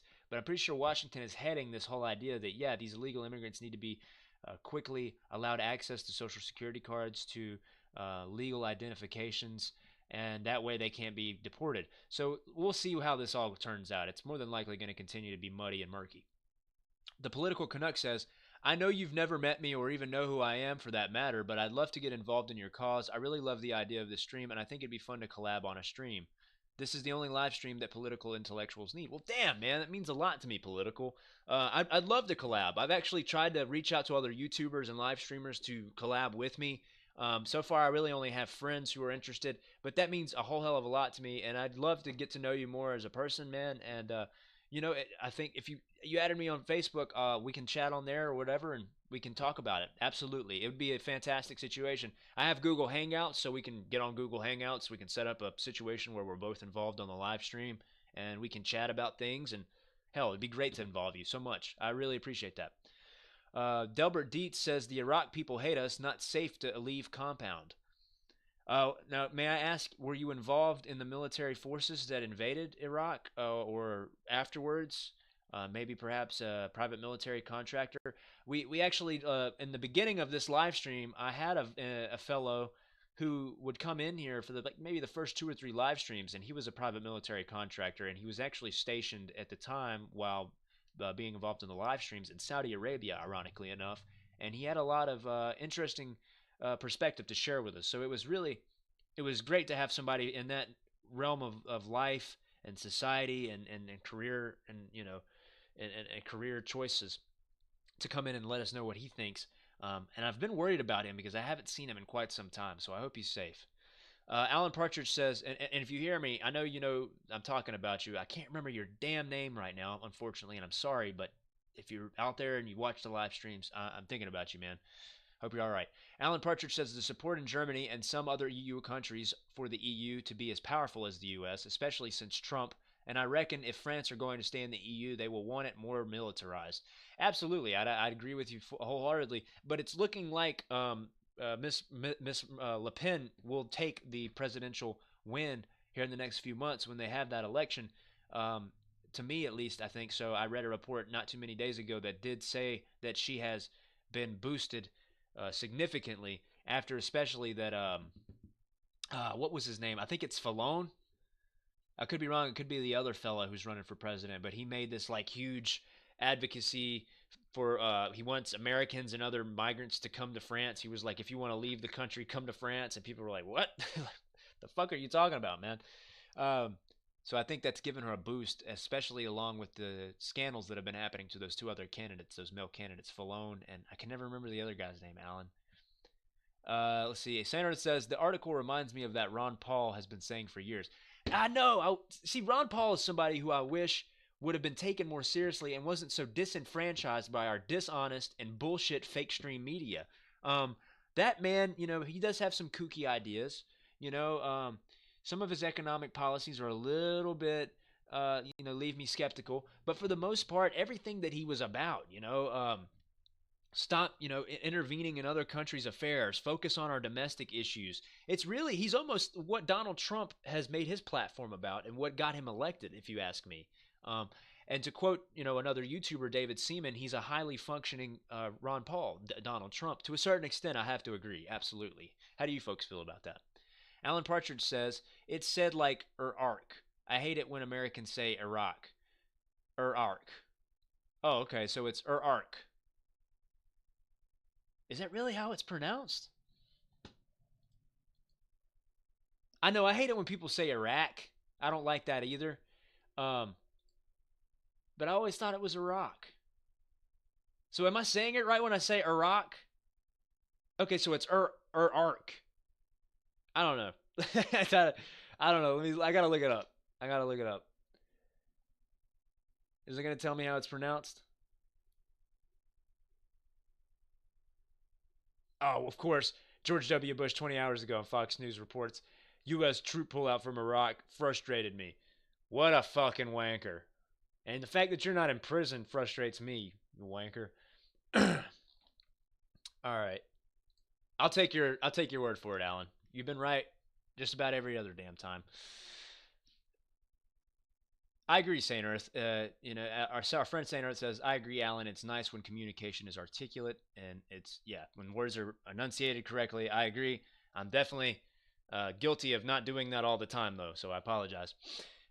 Delbert says, Afghanistan Hindu Kush mountains are full of minerals, especially lithium. And I think that, with all these tech companies, especially Apple and Samsung and LG, just like in Africa, they are being totally exploited because of that. Cobalt, I think, is especially not totally predominant in Afghanistan, but that is another one of those minerals that is predominant. Alan Partridge says there's another page on additional findings. Hey, shoot it on over, brother. Delbert Dietz says you can gather more flies with honey than vinegar. Diplomacy must be continued. I agree, my friend. We must continue the good fight. St. Earth says, I have some moonshine. It's legal white whiskey. The brand name is Silver Coyote. I also have, mine is currently legal white whiskey, and it's from, I've never heard of Silver Coyote. That's interesting. I'll check them out. But I actually played a gig at this distillery not long ago at this place called Sugarlands Distillery, and they're based in Gatlinburg, Tennessee. I just hate how the legal stuff has so much sugar in it. It gives me such a hangover because if I'm drinking moonshine, I'm drinking it. You know what I'm saying? Not in abundance, but I'm sipping it. You know what I'm saying? Delbert says, government of Washington on right track. It will grow. Cousin Danny Dietz. I'm going to look that name up. I'm guessing that's what you want me to do. Oh, wow. Danny Dietz. Danny Philip Dietz Jr. was a United States Navy SEAL who was killed in the war in Afghanistan. He was posthumously awarded the U.S. Navy's second highest award for valorous actions in battle, the Navy Cross, on September 13th, 2006. Hey, thanks so much for sharing that information with us, Delbert. I appreciate that, and I commend your family members' action. Even though I think some of us may not agree with why we were there, you have to regard these people who go off and give their lives for these situations much respect. So much respect is due. Thank you so much, and thank your family for their service. Alan Partridge says, I'd hate the Americans too if they invaded my homeland, and I would support any means against them. And that's you got to put yourself in that position. You have to look at it with that perspective, because if you don't, then you're totally limiting yourself to ever having any empathy towards these civilians of their respective countries and their homelands. I think you're absolutely right when you say that, Alan. I've always thought that myself, and I would like to think that if another nation or nations, like the situation that happened in Iraq, invaded my country, my homeland, North Carolina, I would take up arms with my brothers and sisters, and we would fight to protect our homes and our means of survival and our means of livelihood. I think any self-respecting and honest human being that has love for where they are and the folks that are in their lives and their neighbors would also do the same. Um, yeah, political. Okay, cool. You added me on Hangouts. Awesome. I'll be sure to accept that whenever I get on there, and we can chat on there if you'd like. Uh, Political Canuck says Iraq, not Iraq. Yeah, I know. I said Iraq one time. Sorry. I apologize. that was uh that was my butthole talking. That was my dump. Iraq. Iraq. Okay, got you. Ir. Er. Got you. Iraq. Got you. Iraq. Um, Political Canuck says, interesting. Never heard anyone pronounce it that way. Neither have I. That's the first time. St. Earth says, guy equals articulate speaker. Great job. Damn it. St. Earth, you're too sweet to me. God damn you. I love you. You're a good man. Alan Partridge says, it's at the bottom of the page under additional findings and analyses. The Political Canuck says, damn, you live deep in a Trump state. Yeah, I know. Tell me about it. I live in the red. There's no blue where I'm from. Let's see here. Additional findings and analyses. We're going to check that out. Guys, give me 5 minutes. I'm going to go take a break real quick, get some more water. Go ahead and chat amongst yourselves, and we'll get right back to it before we get into the live stream of Donald Trump and his congressional hearing. Please stick around. I'm also going to try and get some other folks in the chat because we've got some new people in here today, and hell, so far I'm really enjoying it. It's a good time, right? I think we're all enjoying each other, and we're learning a lot. I mean, I certainly am with these statistics and other findings through these polls that our friend Ellen is providing. And again, if anybody in the chat wants to provide a topic, suggest anything to talk about, shoot it over. Hit me up on Facebook. You can add me on Google Hangouts. I need to start getting more interactive with all these platforms. I'm really slacking. Got a lot going on in life. It's hard to do this all at once, but I love what I'm doing here. I love being involved with you folks, and I'm going to start dedicating more time and more of my assets to it. So Alan says, ear. I ear like that. Okay, got you. Difficult to get that pronunciation across. Yes, it is difficult to get that pronunciation across, my friend. And that's my attempt at having like a Scottish accent or something. Oh, I embarrass myself sometimes. I'll be right back, folks. Give me about 5 minutes. I'll be right back. Thank you so much for tuning in. I don't know why I like playing music while I'm gone on my break. I don't know if you guys like it or not. I'm going to throw some fucking music on. If you don't like it, just let me know. I won't do it anymore. But I will go ahead and put some music on. That way you're not completely just sitting in silence. Let me pull something up real quick. And let me know. If there's a song you want to hear, maybe I can play it. Sometimes I get these damn copyright claims, so I can't play every song. But I certainly would be open to getting some more music diversity in my live stream when I'm taking these breaks. I'm just gonna go with stuff I've played already. So this is gonna be Flamingosis, and the song is called Down for the Fifth Time. Again, this is the artist Flamingosis, and that's flamingo with the letters cis at the end. So check him out. He's got great music, and this track is called Down for the Fifth Time. I'll be right back, folks. Thanks for tuning in.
Okay, folks, I am back. Sorry about that break. I ended up having to take my dog outside too. You know, they got to use the bathroom. We don't like them to do that in the house. So let's see here. We're close to the Donald Trump speech here, and we're going to be going on checking that out here very shortly.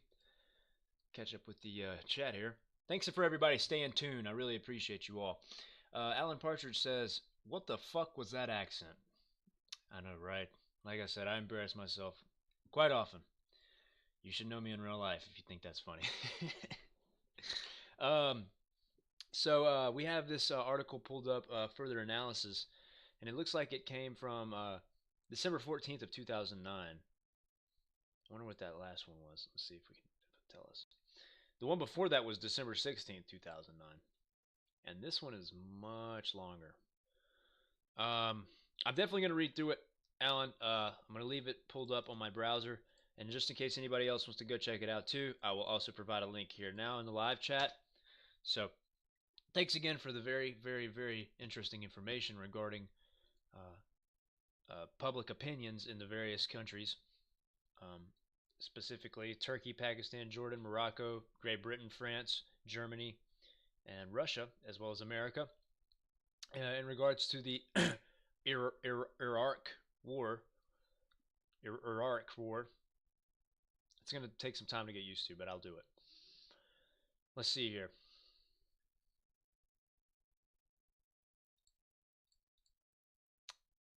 I wonder if there's anything still going on with that protest. Let's check that out again. Just while we're killing like 10 minutes at a time.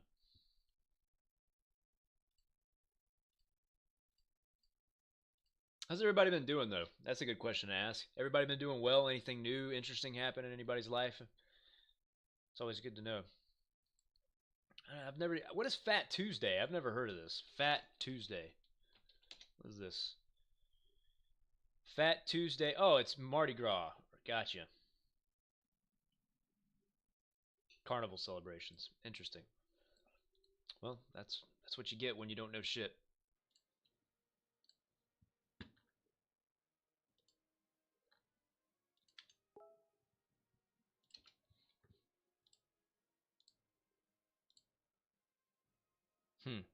Oh. Okay, yeah, no problem. Go ahead and do it to it, brother. Take your time.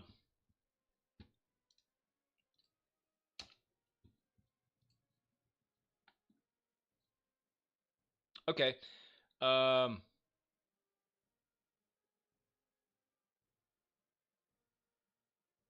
Delbert says, "Gonna watch in the living room with my wife back and forth." Hey, great. I'm glad that you can juggle both of those. I'm not good at multitasking. Saint Earth says, "Super deep gray noise plus Streamception, Trump congressional speech, anti-Trump protest, and more with lifetime good audio." Okay, good. Good to hear. I think it was just on my part, actually political. So if you just want to use that mic, that's fine. I mean, it's not a big deal to me.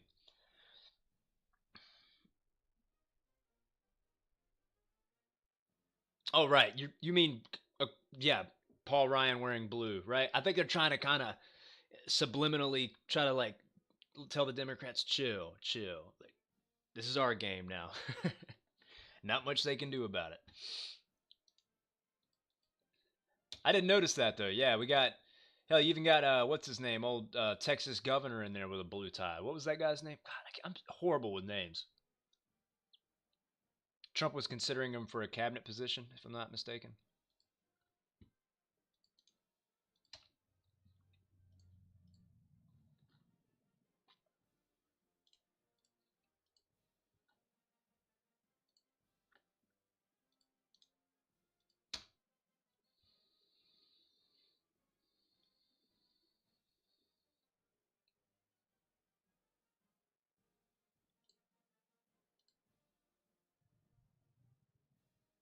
Oh yeah, who knows? It might be even less than that. But I mean, there's a majority of Republicans here, so we'll see.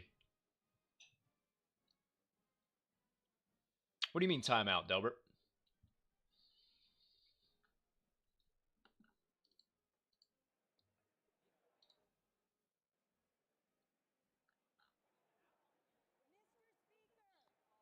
Oh, there's old Debbie Wasserman Schultz. That clam.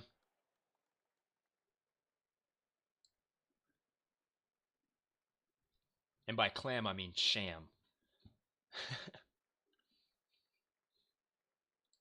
if I can get better quality out of this. Yeah, hell yeah, I can. What the fuck am I doing? Let's pull this up to 480p. Let's go even higher. Fuck it, maybe I can handle it. Streaming and doing all this other stuff and all that tends to take a lot of my CPU usage up, so hopefully we can run 720 at least. Now, if there's any lag in the stream, you guys let me know and I will turn it back down.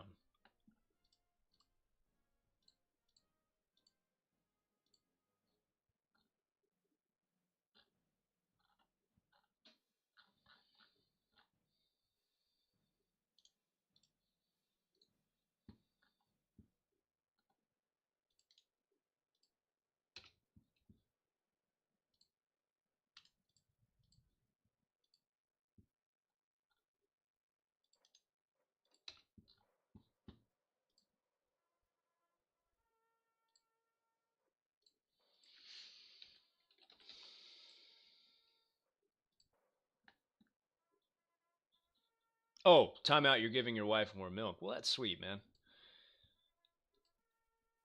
Tell her we said howdy from the Streamception guy taking a dump chat.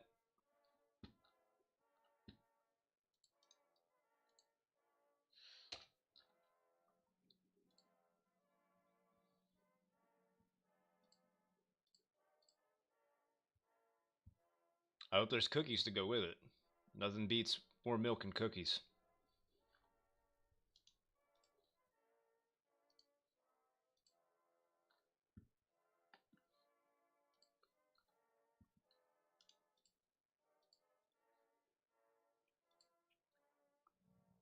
Just let me know whenever you're there, Political.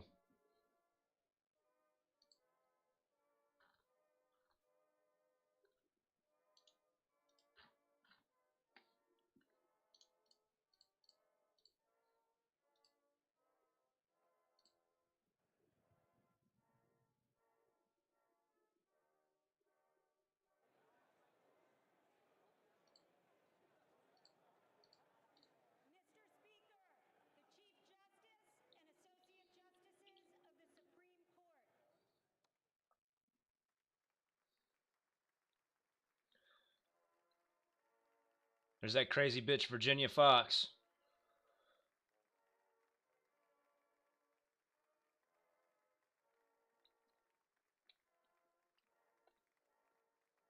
I guess everybody wearing white is like, you know, protesting some mild way in their dress.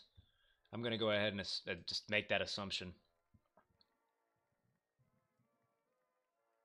Hey, Delbert can stay. Got the wife's permission. Awesome. Political says, setting up this mic, give me a minute. Hey, take your time, man. You got all the time in the world, man.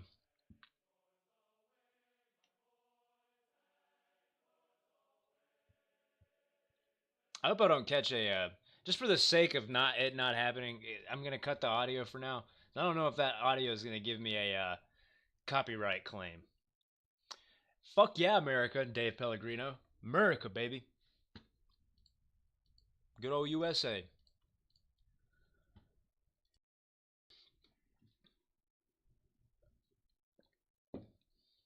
Then again, fuck it, right? If I catch that copyright claim, I'll catch it.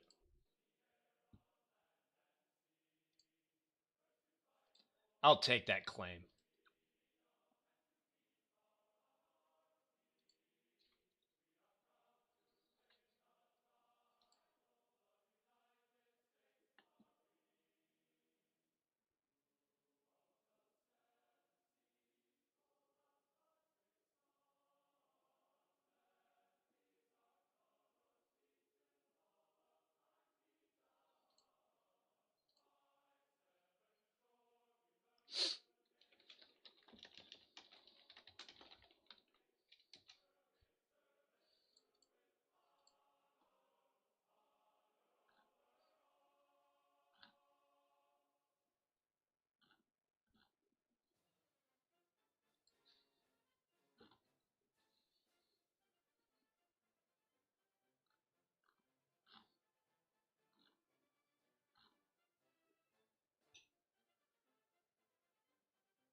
Alan says, it's 2 here. I need to go to bed. Got to be up early tomorrow. Hopefully, I'll see all of you lot some other time this week.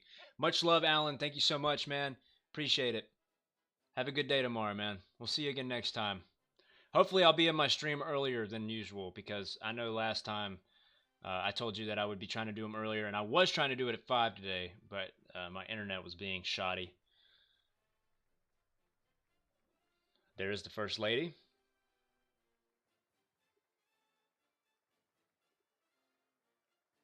There's Ivanka and Jared Kushner behind her.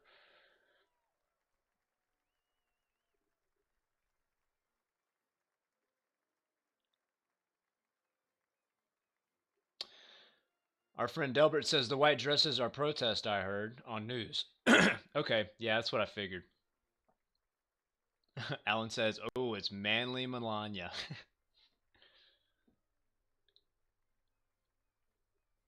They look like Rance Priebus that just walked down. Whatever his name is, Rance with an E.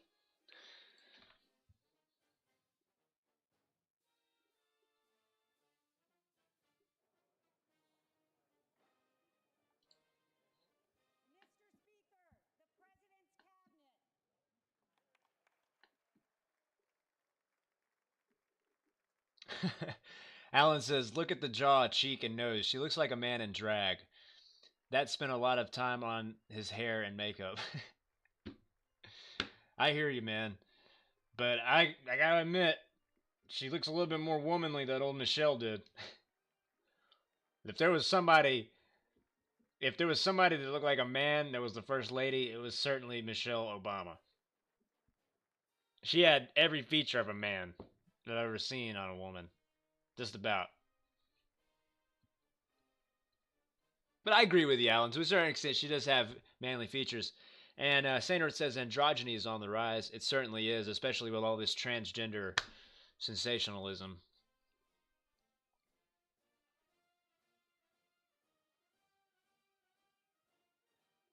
I can't get down with the identity politics, folks. Not about that shit. People can take their identity politics and shove it right where the sun don't shine. Alan says, right, that's me. That's me away. I think you meant to say anyway, right?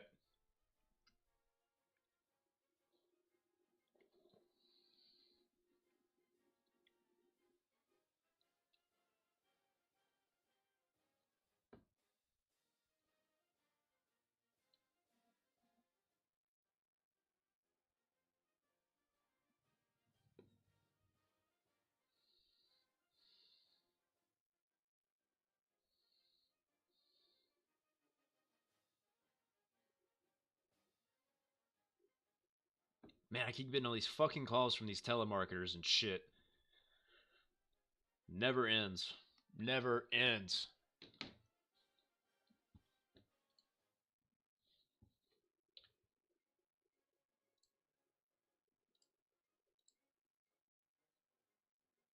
Hmm. Is this Hangouts even working anymore? Yeah, I think it is. Picking me up here.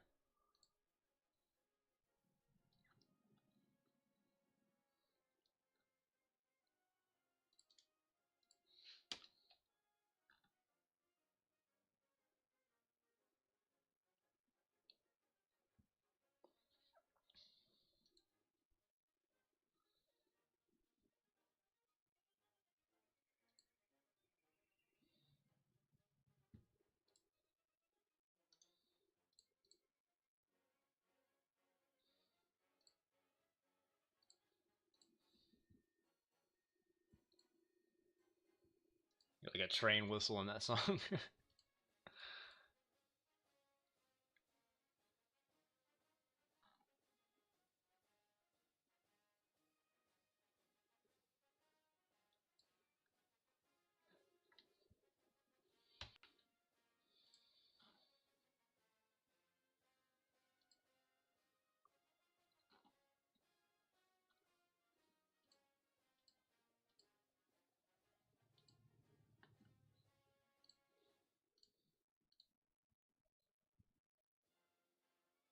Oh, I got you. That's me away. All right. I got you, Alan. Sorry, misunderstood. Farewell, my friend. Until next time. Good morning, good evening, and good night, as that old famous saying goes. Man, that was tacky. Delbert says, sent FB add friend. Great. I'm going to go and accept that right now, Delbert. Thanks so much.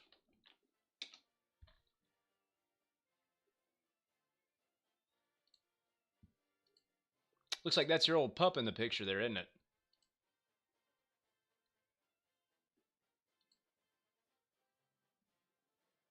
Good looking dog, man. German Shepherd.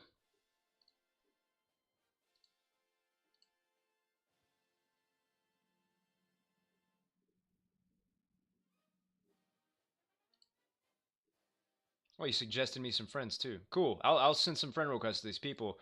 I don't know how they're gonna feel about getting a friend request from somebody named Guy taking a dump, but I guess we'll see. Hell yeah, legalize marijuana. Sweet.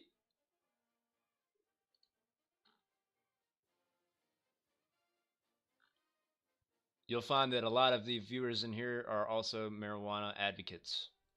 Our good friend Saint Earth is absolutely one.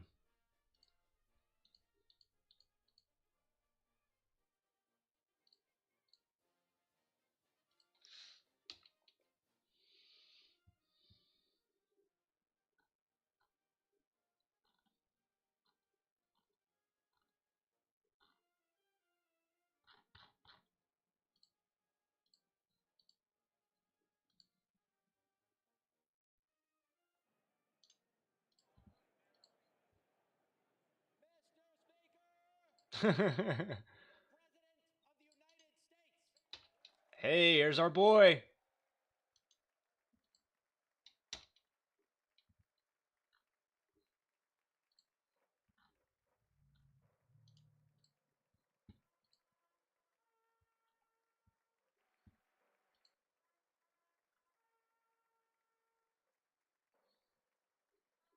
Turn up the audio a little bit.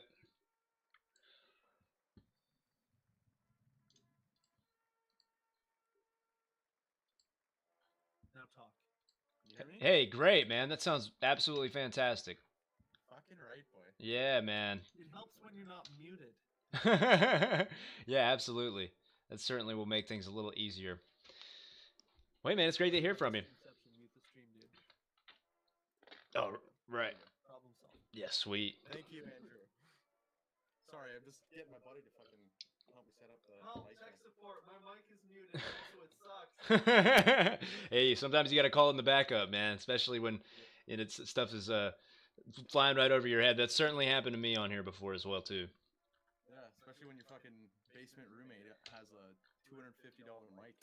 Oh yeah, that's nice. That's always nice to have available. I'm just using the basic Turtle Beach whatever.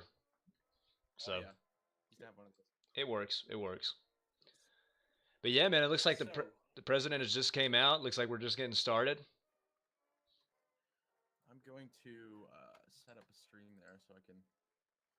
I just had you fucking echoing there, so.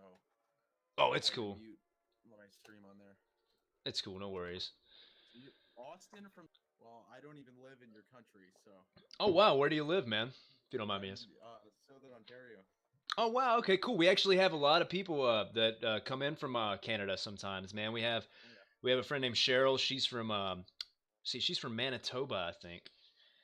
And then we got a few other characters that occasionally pop in and out of the live stream that like to come and join us. So that's cool, man. Glad to have you, man. Seriously. Yeah. I was obviously on that like MSNBC stream, and I just saw your message, and I was like, I'm gonna head over there, see what this is up. That's cool too, man.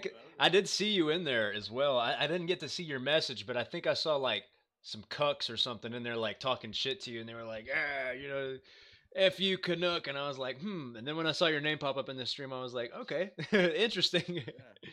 So yeah, man, I'm glad when it works that way. I'm not gonna lie, a large portion of my 50 subscribers that I have, I've only been doing this about a month, and I'm pretty proud of that though. Then with like but half of the people that have come into the chat and subscribed to me, I've siphoned them from other streams. So Yeah. See, I've kind of like considered doing my own fucking channel. I just like I don't know where to start, and I don't have the.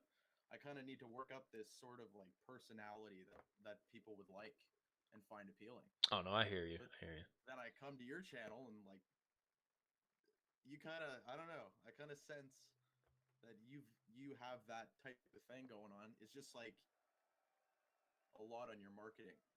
Oh wow, thanks, man. Like like I was saying, you have like some fucking Jimmy Dore esque like potential. Well, I appreciate Like that, man. you That's have the knowledge, you just don't have the platform to well, reach out to as many people. I've been trying, and a lot of my supporters. I have one supporter who's really avid with the Twitter, but I've been trying to build my Twitter base, and I like to do the video game live streaming too. So I've kind of decided I said fuck it, and I just merged them all into one, like my Twitter and everything, and I use the same handle for it all. So, but yeah, man, I appreciate that. I mean, I hope that down the road we get to see more people come in, but even if it just stays at 50, I'm gonna be happy with that, man. Yeah. I mean, I like the idea, that's for sure. Thank you, man. Appreciate It it. is definitely, it's hard to fucking find actual people who want to actually have intellectual conversations. It's all about being fucking racist and Oh, you telling me? Trust me. I mean, we haven't really dealt with that often, but I've had my share of trolls come in and share their racist viewpoints and their neo-Nazi bullshit. But when it comes to free speech, I'm all for it. I don't like to censor people at all, and I like for people to feel as comfortable as possible in my stream. So when it comes to racism and all that shit, the trolling, I just censor that shit, man. You know what I'm saying? I don't have no tolerance for it. yeah, no, I feel it. I mean, you live in North Carolina, right? Used to that shit. Oh man, tell me about it. And I'm half Mexican, so yeah. Yeah, I've, you're legal though, right? oh no, absolutely. Yeah, I've got a legal American mother. She's Mexican citizen as well, though, and I got an American father. So Like I can hear him too strong over you on the like I can barely hear you. Okay. Now we're just fixing the audio there. absolutely. Entirely his fault though. He probably has a way to balance. Yeah, hold on. Yeah, that might be me. Let me turn up the desktop audio. Okay. I mean too low. Let him let see if that ask your mate if that helped. I turned you up in my mixer a little bit. Oh, Melania. Hey, Andrew Cruz. I don't know what you mean by do it, but it's great. God, my voice is going out here. It's great to have you in the chat. That's my roommate. Oh, cool. Yeah. He's just checking that everything's good. Oh, cool. Okay, cool. Thank you, Andrew. Much love, man. Hey, Les Paul. Doing good, man. How are you doing? Great to have you. And we're actually just covering the live stream of Donald Trump. Right now, he just went up. He's been discussing for literally just a moment now, so you haven't missed anything. Glad to have you in. Yeah, hopefully that fixed the audio there. I turned up the desktop volume quite a bit. All right. All right, he's talking now. Damn it, St. Earth.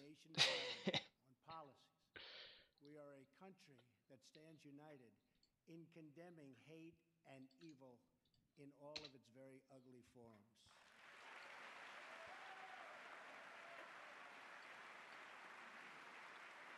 Starts his speech out with something like that. There's not much these Dems can say about him. Yeah. Okay, he says he can barely hear Trump. Yeah, that might just be the live stream because I You know what? You can. There's a ton of live streams you can just search up on YouTube. I might have to look up another one. Yeah, let's do this one. Let's try this one.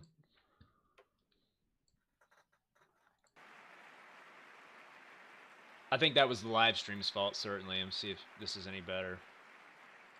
Remind us that while we may be a nation divided, it's a little bit better, I think. I might be able to find a better one. That stands united in condemning hate and evil in all of its very ugly forms. In condemning. Yeah, I'll just turn up the desktop volume more. I got it cranked up max now, so maybe that'll help. Thanks for the support, Andrew. It's helping me out a lot. I got no way to back check this stuff. The torch of truth, liberty, and justice in an unbroken chain all the way down to the present. That torch is now in our hands. You mind me asking who you voted for? Actually, that's the funny thing. I didn't vote for anybody. Yeah.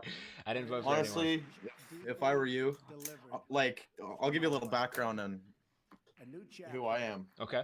I honestly didn't give a shit about politics probably 2 years ago.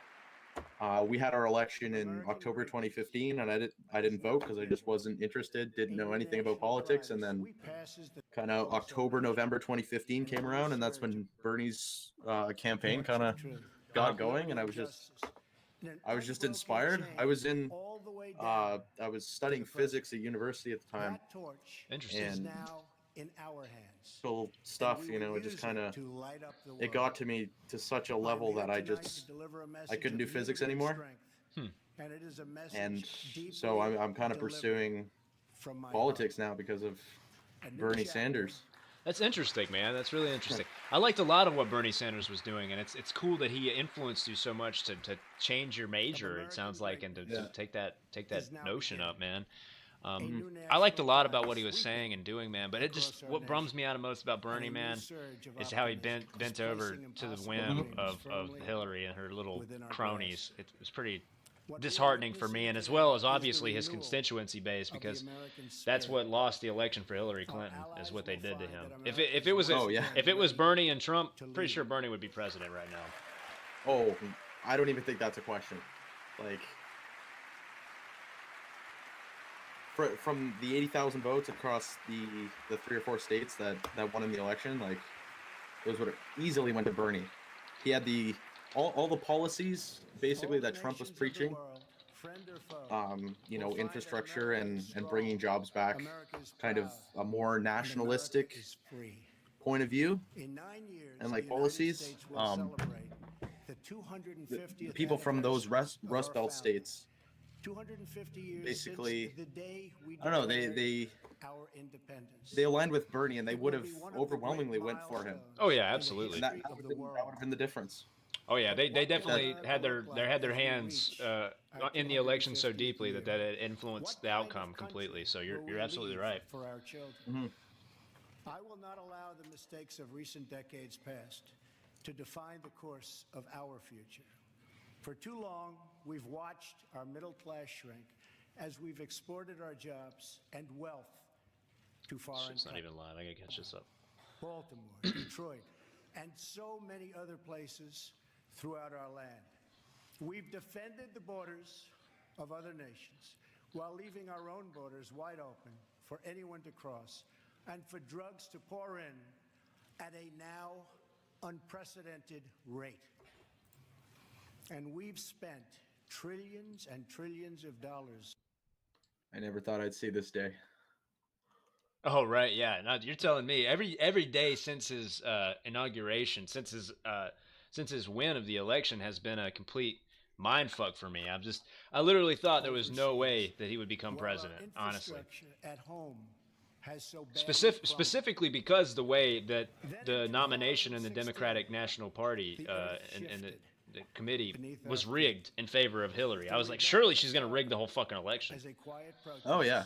Spoken by families. That shit didn't work, obviously.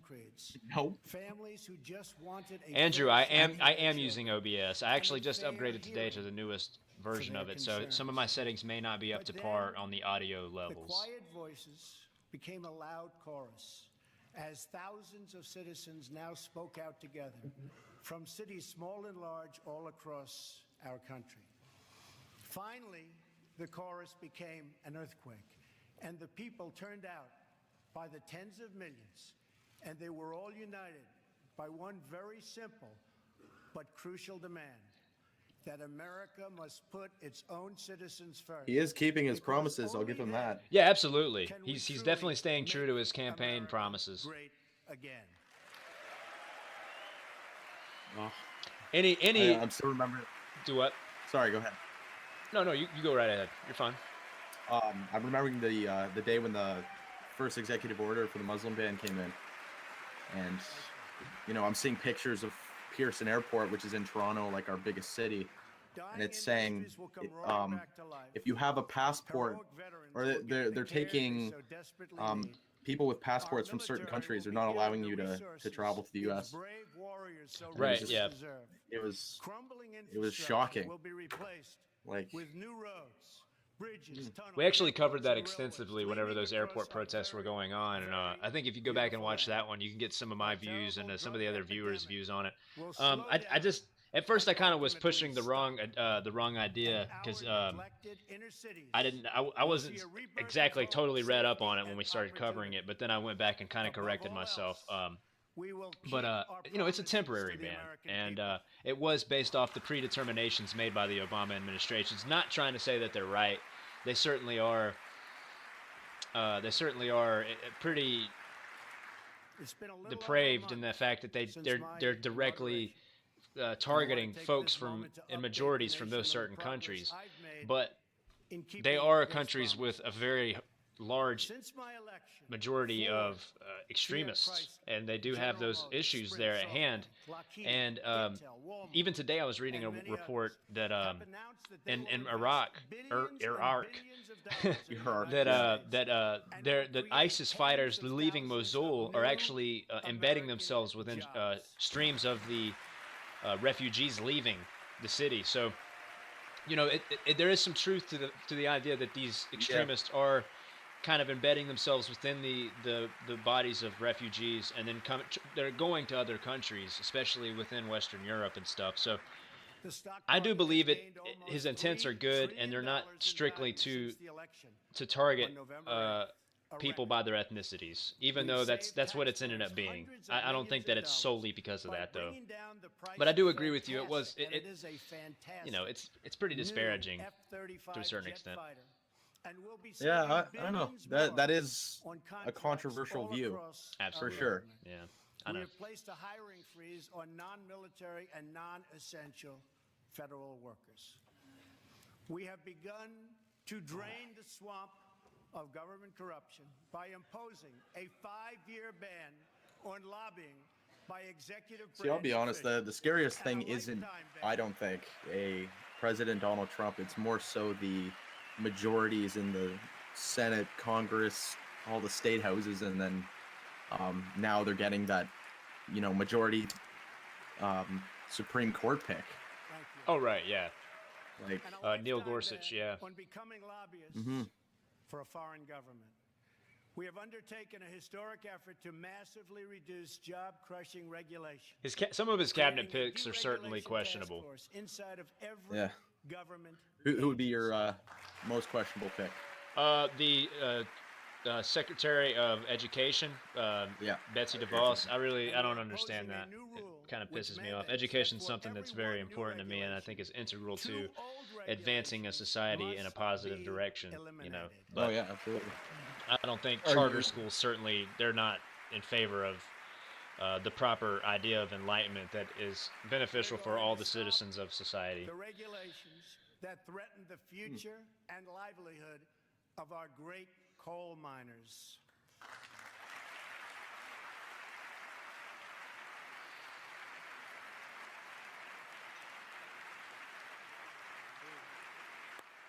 I love how half the room is like standing up. Right. Yeah. We have cleared the way for the construction like nobody even likes him. Dakota access pipelines. Yeah, people booed. Did you hear that? Oh, no.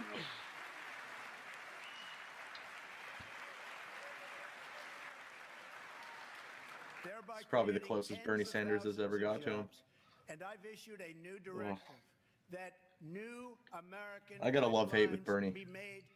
Oh, I do too. I do too, man. He's got the right ideas, but he's no genius, honestly. Right, yeah.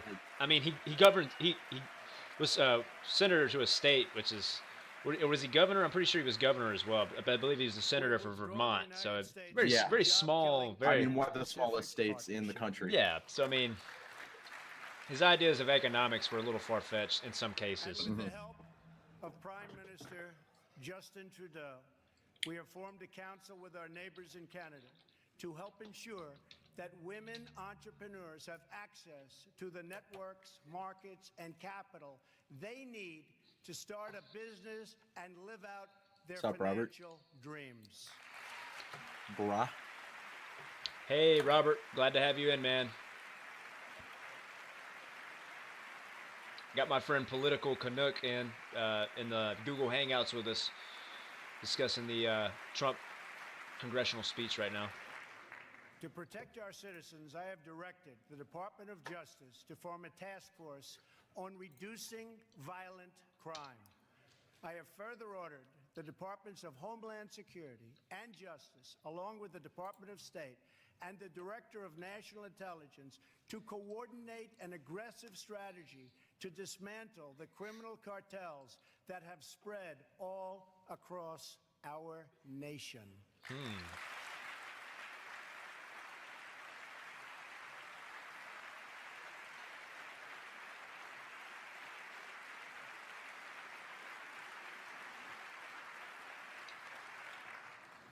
We will stop the drugs from pouring into our country and poisoning our youth, and we will expand treatment great for those wall. who have become so badly addicted.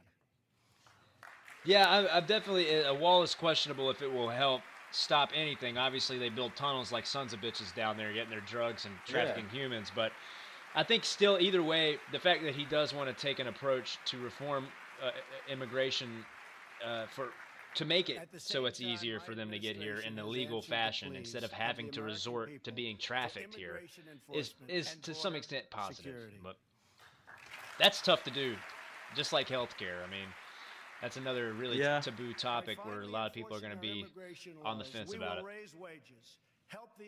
I mean, you think about the economics of the wall. It is it really worth $20 billion to keep out, a couple people who are going to be selling fucking oranges on the street corner? No. I definitely agree with you there. No, but still, I think that the whole idea of reforming immigration as a whole is still good. If a wall has to be a part of it, I mean, I don't know. I guess I have to kind of say, shrug my shoulders, because no president has really taken a firm stance on immigration in the past 20 years. So, like an honest, like let's change this, let's make it better. Obama did do the Dreamers Act, which is great. I have friends that use that to become legal citizens to a certain extent here in America, and without it, they wouldn't be legal. So, or they wouldn't have proper identifications to go to school and do the things that someone like I would be able to do. So, I'm definitely appreciative for that. But Obama had his chance, and he could have done something about it and further helped immigrants of Mexico and Southern America. And prey on our very innocent citizens. Bad ones are going out as I Robert, speak. you're a hoot, man. And as I've promised throughout the campaign, to any in Congress who do not believe we should enforce our laws, I would Step Brother ask you style. this one Yes, question. that is What a very would good you movie. say to the American family that loses their Gotta have jobs, me some boats and their hoes, dude. income, or their loved one because America refused I agree to with you there, uphold its Andrew, but that's about the laws only place and that I think defend its Biden did borders. anything worth a damn. Being a good vice president, identifying as one with the president, working with him. Pence has certainly made his some stances that kind of the citizens of the United States are the opposite We're of where also Trump taking has come strong from on measures some to of his protect our policies. nation from radical Islamic terrorism.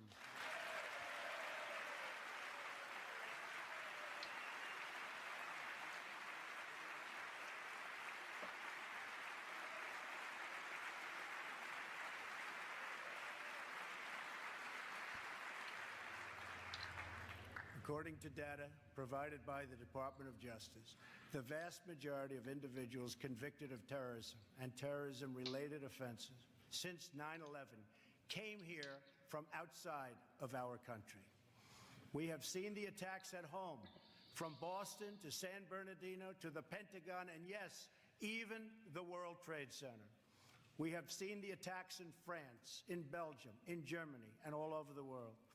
It is not I wonder why he said it like that, like, to allow and yes, entry even from 9/11. places where Kind of a weird proper undertone vetting there. cannot Yeah. occur.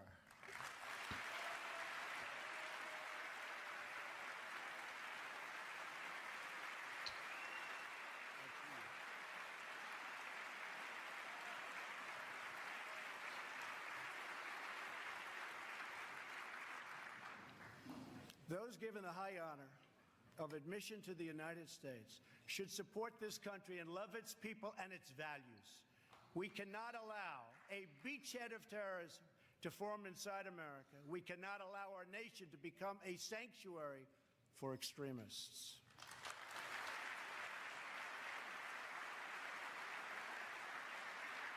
That is why my administration has been working on improved vetting procedures, and we will shortly take new steps to keep our nation safe and to keep those out who will do us harm. Nobody in the Supreme Court stands up. Oh, I know, right? oh. As promised, I directed the Department of Defense to develop a plan to demolish and destroy ISIS. It was 92 A degrees where network you of live, lawless Robert. Where do you live savages again, man? that have slaughtered That's fucking Muslims and ridiculous. Christians and men and End of women and February, it's children 92 of all degrees. faiths and all beliefs. We will work with our allies, including our friends and allies. I agree, St. Earth. Pence does need to step it up. He needs more of a partner in his situation. Just kind of sits back idly.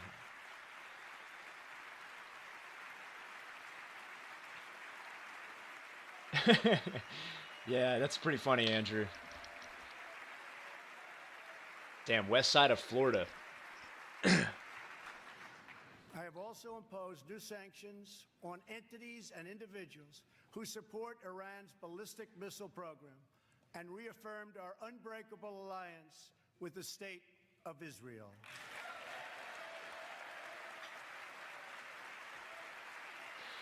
I think Trump has more of a hard, a steadfast stance towards Israel, especially when it comes to like the settlements and the Gaza and whatnot.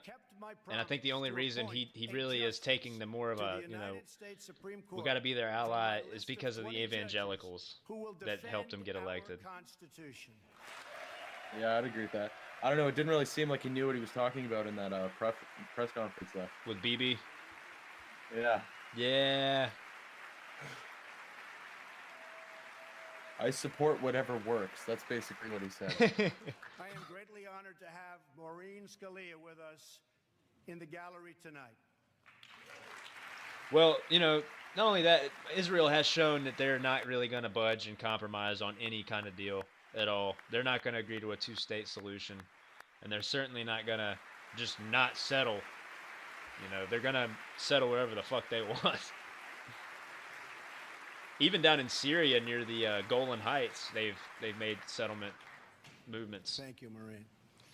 Huh. Her late great husband, Antonin Scalia, will forever be a symbol of American justice. To fill his seat, we have chosen Judge Neil Gorsuch, a man of incredible skill and deep devotion to the law. He was confirmed unanimously by the Court of Appeals, and I am Yeah, you asking saw the he wants to Senate raise the swiftly military approve budget by his $54 billion. Yeah, I saw that. That is, you know, when you look at where that money could be spent, that is somewhat sad.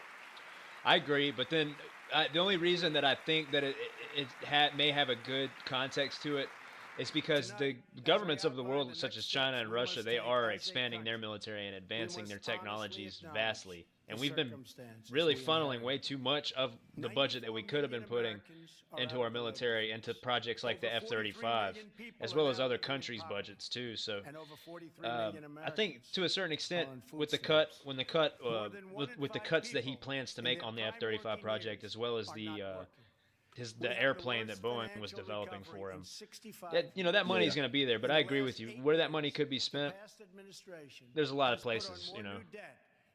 Social programs that could make more jobs, renovating highways and stuff here in America, you know, renovating schools and stuff. Yeah, building that wall he wants to build, right? 2,000 factories since China joined the World Trade Organization in 2001. Our trade deficit in goods with the world last year was nearly $800 billion. And overseas, we have inherited a series of tragic foreign policy disasters. Solving these and so many other pressing problems will require us to work past the differences of party. Damn. It will require Pointed us them out. to tap into the American spirit that has overcome every challenge throughout our long and storied history.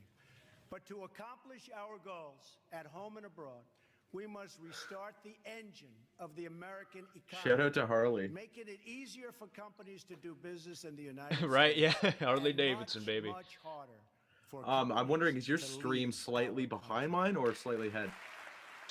It might be. Look, it's looking like it's slightly ahead because when I'm watching the dashboard here, it is a little bit behind. Yeah, if you're watching the live stream off of my stream, it's going to be just a little bit behind because of the bit rate at which my encoder sends out the video. Oh, but you're watching a different stream. Yeah. In a different tab. Yeah, I'm watching a live stream on Fox Live right now. And with anyone. Yeah, Fox Live is the one I'm watching. You want a link to it? Yeah. All right. Here you go. Give that to me. That'd be great. It will be a big cut. At the same time, we will provide massive tax this one's pretty relief good. for the middle class. It's running without much We buffering. must create a level playing field for American companies, and our workers have to do it.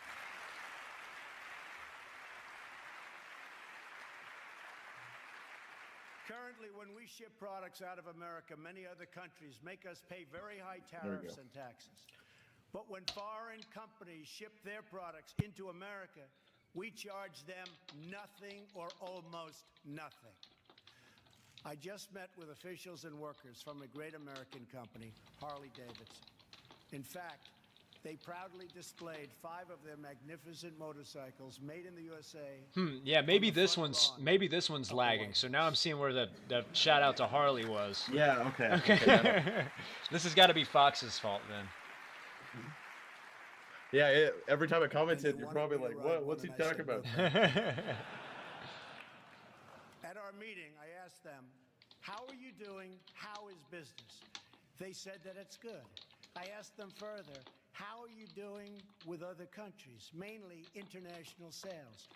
They told me without even complaining, because they have been so mistreated for so long that they've become used to it, that it's very hard to do business with other countries because they tax our goods at such a high rate.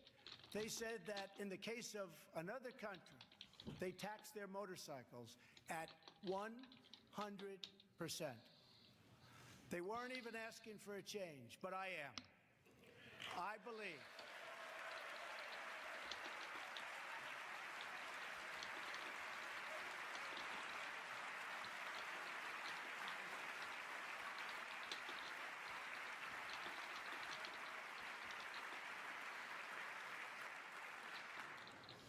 I believe strongly in free trade, but it also has to be fair trade. It's been a long time since we had fair trade. The first Republican president, Abraham Lincoln, warned that the abandonment of the protective policy by the American government will produce want and ruin among our people. Lincoln was right, and it's time we heeded his advice and his words.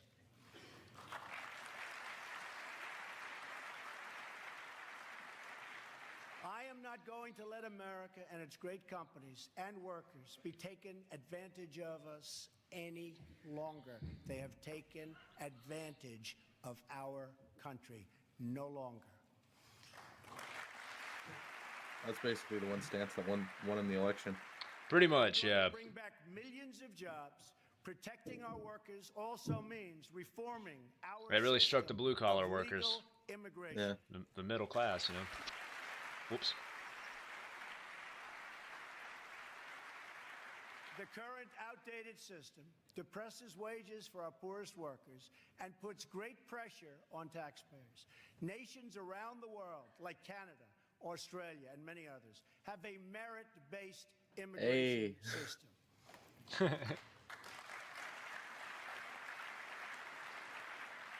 It's a basic principle that those seeking to enter a country ought to be able to support themselves financially.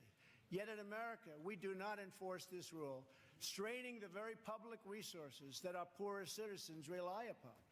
According to the National Academy of Sciences, our current immigration system costs American taxpayers many billions of dollars a year. Switching away from this current system of lower skilled immigration and instead adopting a merit-based system, we will have so many more benefits. It will save countless dollars, raise workers' wages, and help struggling families, including immigrant families, enter the middle class. And they will do it quickly, and they will be very, very happy indeed.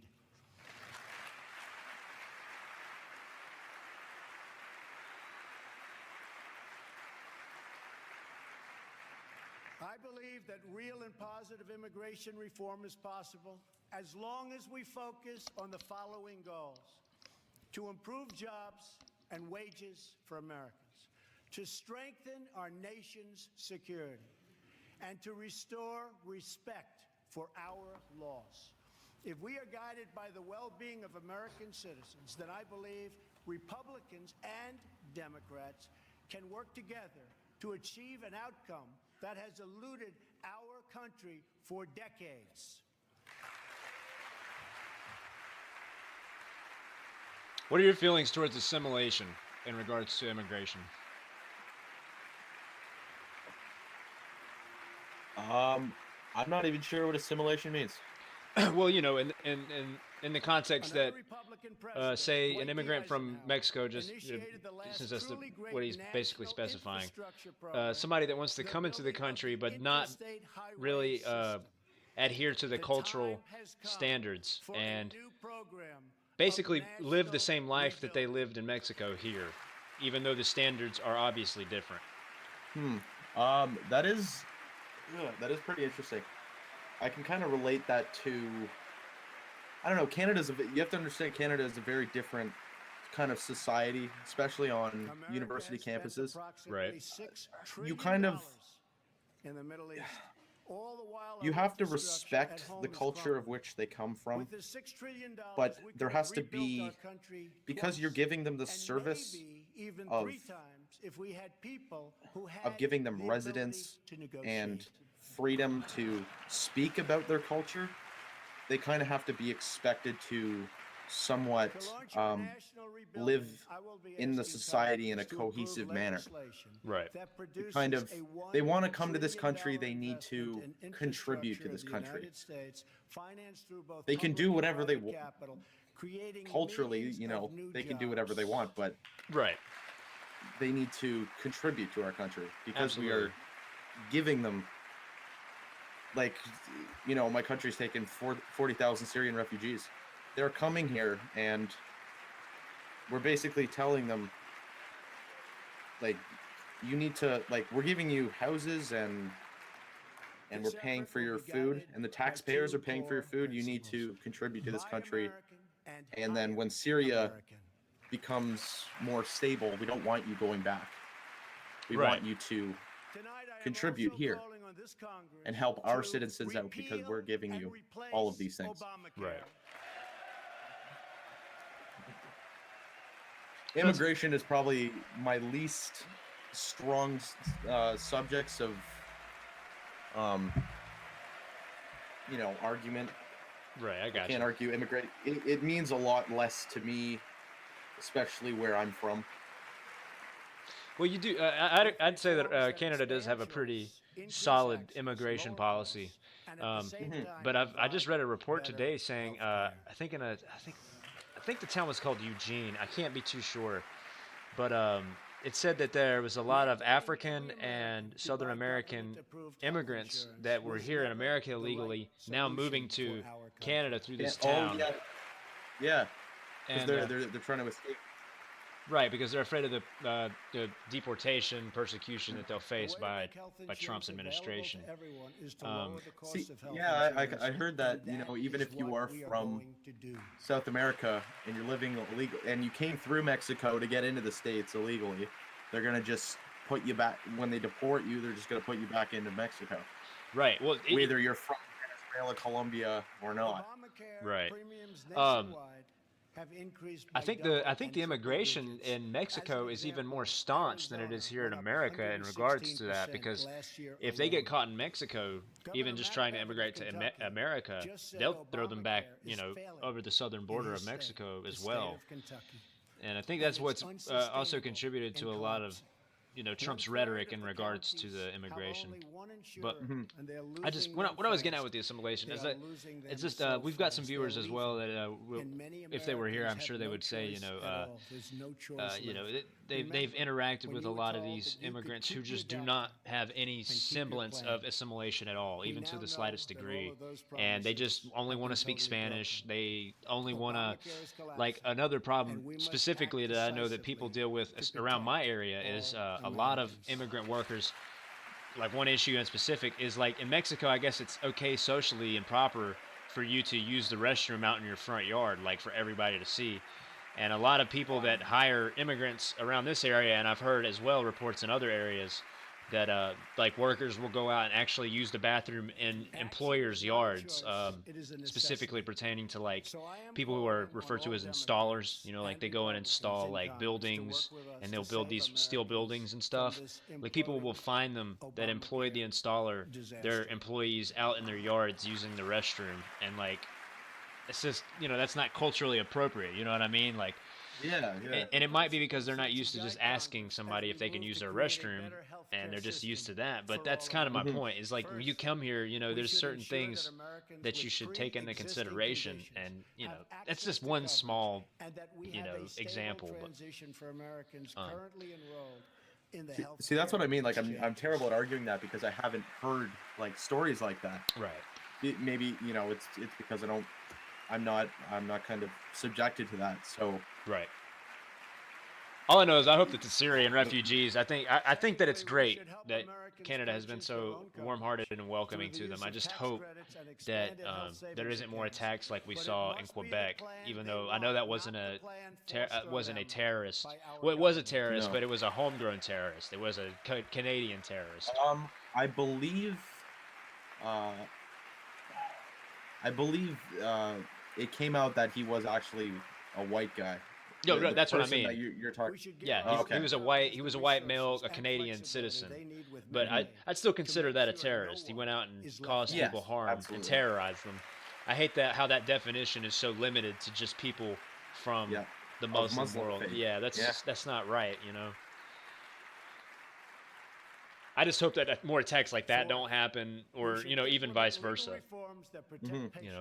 A Muslim attacking people. Unnecessary costs that drive up the price of insurance and work to bring down the artificially high price of drugs and bring them down immediately.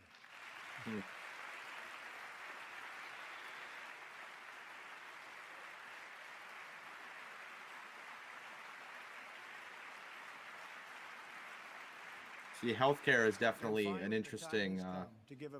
The whole idea behind American healthcare compared to somebody who lives in Canada. Like, in Canada, obviously we have free healthcare, and everyone just kind of, whether you're left or right on the political spectrum in this country, like, it is, people just think of it as, it is a right of all people to have access to healthcare. When you're sick, you should be able to see a doctor. Whether your income is $100,000 a year, $1 million, or you live on welfare. Like, it's a basic human right. However, however, in the U.S., Bernie's the radical guy because he's so far to the left. Everyone thinks of him as a communist because he comes out and says, "Hey, I think it's a basic human right." Like, I was watching that Bernie Sanders versus Ted Cruz on healthcare. Oh, I saw that too. And there is nobody I have met that argues on healthcare the way Ted Cruz does. It makes sense. It makes, like, everything Ted Cruz was saying made logical sense in my mind, but just nobody here even thinks like that. Right. It's such a foreign kind of opinion. I agree with the fact that he argues that the government shouldn't have to pay for it. I think we as taxpayers should pay for it, and it's a matter of a lot of people here in America, citizens, have absolutely no idea where their tax money goes. They have no idea what their tax dollars are even being spent on, and the way that our economy's set up, it being a fiat-based economy that's widely regarded as a petrodollar, there's such inflation and such printing of money that is our tax money even really going to anything, or is it just going into a bank, or what is happening to it? We don't know. So Yeah. I don't even think that the accountants and the people that are in charge, the oversight committees of these budget committees and whatnot, I don't even think that they really have a efficient means of tracking and keeping tabs on these money flows, because in the end, the IRS isn't even truly a part of the U.S. government. It's its own institution, separate of the government, and the Federal Reserve as well. Yeah, I was going to say that. Yes. So, in the end, it's in their hands. And with Janet Yellen preaching about wanting to raise the interest rates again for some fucking reason, it just leads me to believe that the powers that be, the deep state, the quote-unquote deep state, are kind of subversively trying to blow up this bubble that was almost, the most dramatic economic recession and depression that we've ever seen in 2008. They're trying to blow this bubble right now. And, that's kind of my opinion on it. And I'm hoping that it doesn't happen, but it's looking like it might. We're going to see a fall in the American dollar, dramatic fall. So this is going to make it even harder for something like for universal health care to make sense, even though I also agree with you that it's a basic human right, and it's foolish to not see it as that. See, the thing is, though, you can't simply implement healthcare. Like it's so much more than that. There's so much underneath that you need to do as well, so that the country can be successful in a state that gives healthcare and offers it to everyone.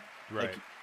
Like, if America were to implement universal healthcare, the thing is, 50% of your country is below poverty, and if you are living in a poor household, there's a much higher chance than if you were rich that you're gonna get sick, just because of who you're surrounded by, and kind of what your living conditions are. Right. So the thing is, you give free healthcare to those people, they're going to use it more because they're going to need it more often. So that's what I mean. You can't just healthcare. You have to work on poverty as well, so that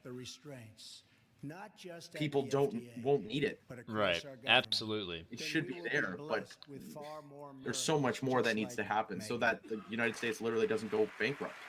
Which, I mean, I think that's inevitable, man. When you look at the estimations and the actual records of what they presume that the actual debt ceiling is, it's not even really 20 billion. If you really get into it, what we owe and what they're planning to print out in the next year, in reality, I think that it's been projected that it's closer to 90 trillion. Excuse me, not 20 billion, 20 trillion, and it's estimated to actually be 90 trillion in all reality.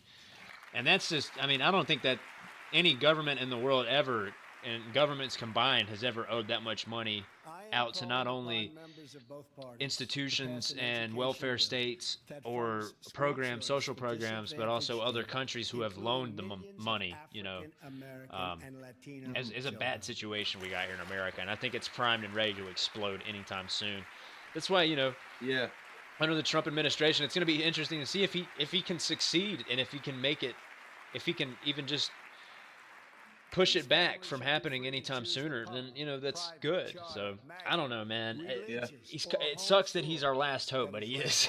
You know what I mean? Should have been Bernie. Could have been Bernie. It could have been. Could have been. If you ask me, I would have much rather had Ron Paul. Instead of Obama. I like Ron Paul. I like his ideas. Yeah. I like Gary Johnson, but he lacks basic knowledge. Yeah, guy's a bit of a wacko. Aleppo. Yeah. Not only that, man. It's just like, how are you gonna base your campaign off the fact that you ride a unicycle and you juggle? Come on, man. Why should that even matter? Nobody gives a fuck that you do that in your free time. Yeah. You know what I mean? I've climbed a mountain in every continent, or whatever that was. And then he doesn't even know where Aleppo is or what the situation there is. How can the guy even? His basic idea was, hey, both our options suck. Which, I mean, was what Trump and Hillary were saying was, "Oh, the other party is worse than me. Vote for me." And that was the essence of the election. Was, oh, the other side sucks more. But to break the cycle of poverty, Right. we must also And then break Gary Johnson the is kind of cycle trying to get in of there. He didn't even, violence. he didn't even get on the debate The stage, but murder he's kind of rate like, in hey, 2015 they both suck. experienced its largest Vote for me. single year Right, yeah, that's increase another in nearly reason I half. don't why I know think his anything. campaign failed. In Yeah, Chicago, you can't really just more base than it off of that. 4,000 people were shot last Your friend year Andrew alone. says, I posit And to the you, murder does rate so federal far debt this really year matter, has been though? even Conservatives higher. always want to run This is governments like a not business. Most acceptable businesses in are in our debt. society. I'd say that no, federal debt really, to a certain extent, it doesn't matter. But for whenever they're overseeing and institutionalizing things like education and then borrowing money from countries like China and pulling in loans to actually print out more money so we don't become totally overinflated and our economy collapses to a certain extent, then yeah, federal debt does matter because our federal debt needs to be at least rational to a certain extent. It's completely irrational right now where our federal debt is, and the spending is just completely out of whack. It's just completely run amok. They spend money and print money like it's monopoly. So I'd say that yes, right now federal debt matters, and we need to try to address it as efficiently as possible. But in situations when your economy is actually in a stimulus, you have people above 80% employed, working, paying their taxes, and you're not actually having to go to these other countries to seek loans to make it through the next fiscal year, then yeah, federal debt really doesn't matter, but again, when they're institutionalizing things like education, and then you have a privatized health system, there's lots of implications from that you're gonna have some instances where the federal debt is important. So there's things that don't lack in the education. When you have like this surplus of people making buku bucks in privatized health industries and the prison industry too, so there's just, I don't know. That's another area where, like you said, that shit drives me nuts. yeah, in regards to healthcare, I'm not. Or I was referring to privatized prisons, but just profiting off of people suffering. Right. And then, having lobbyists that push for laws that put more people in prison so that they can make more money. Right. It's the vicious circle. I agree, man. Yeah. Joining us in the audience. See, the interesting thing about the Trump White House, they came out and said they're going to enforce federal marijuana laws. And, you look at states like California and Maine that just legalized it. Jamil's They're 17-year-old son was viciously murdered. They got a lot of opportunity. Yeah. From I mean, look marijuana. at Colorado. From prison. Yeah. How much did Colorado make in a year? Over $1 billion, a little over $1 billion. Who was getting ready to go to college. And it was so much money they had to hand out. They had to hand out what was left over after they paid for their state programs and whatnot. They actually had to hand out people. I think each citizen got around $50 from the state because they had so much money. And now they've had enough money to go and build like extra schools, extra. Just enhance their social programs. Yeah, it's great. It's great. I mean, and I don't see how the benefits outweigh the negatives, and really there virtually are no negatives. Yeah. I mean, the one thing about when Donald Trump got elected that I thought was good here is that I knew he would never legalize pot on a federal level. So I'm thinking, Justin Trudeau, our prime minister, wanted to, one of his biggest issues was legalizing pot. And if he were to do that, Canada would essentially, cities like Vancouver, Toronto, and Montreal would become the new Amsterdam. The amount of tourist money that would come in from that would be, billions of dollars. Susan is her daughter, Jenna. Right. And Jenna, I want you to know that your father was a hero, and that tonight you have the love. Andrew says, you're saying it like the people who are in prison don't deserve to be in prison. Stuff that is against the law is against the law because the democracy says it is. And then Robert says, anyone in prison who didn't commit violence where there is no victim is bullshit. Andrew Cruz says, what about fraud, Robert? Well, Andrew, I think, and I don't know if you're speaking in regards to, excuse me, speaking in regards to your friend Political or me, but I think either way we were both on the same page when we were saying that privatized prison industries are wrong because they do create a pipeline to prison effect where lobbyists are actually in bed with judges, district attorneys, and there actually was a case in Pennsylvania where there was a judge who was found guilty of sending juveniles to prison or to juvenile prison, privatized juvenile prisons for like over 15 years, and he sent over like 200 or 300 kids to prison wrongly. The guy's he's serving prison time right now for that.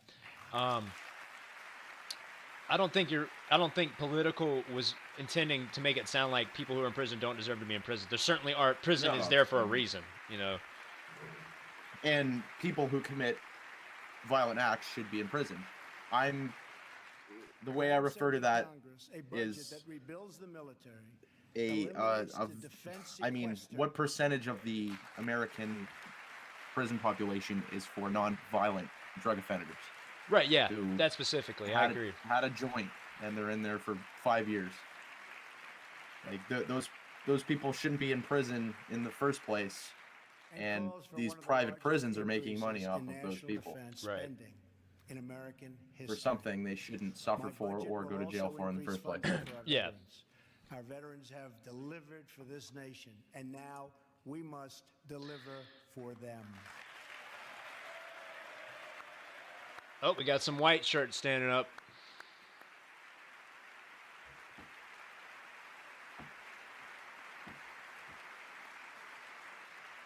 The challenges we face as a nation are great, but our people are even greater, and none are greater or braver than those who fight for America in uniform.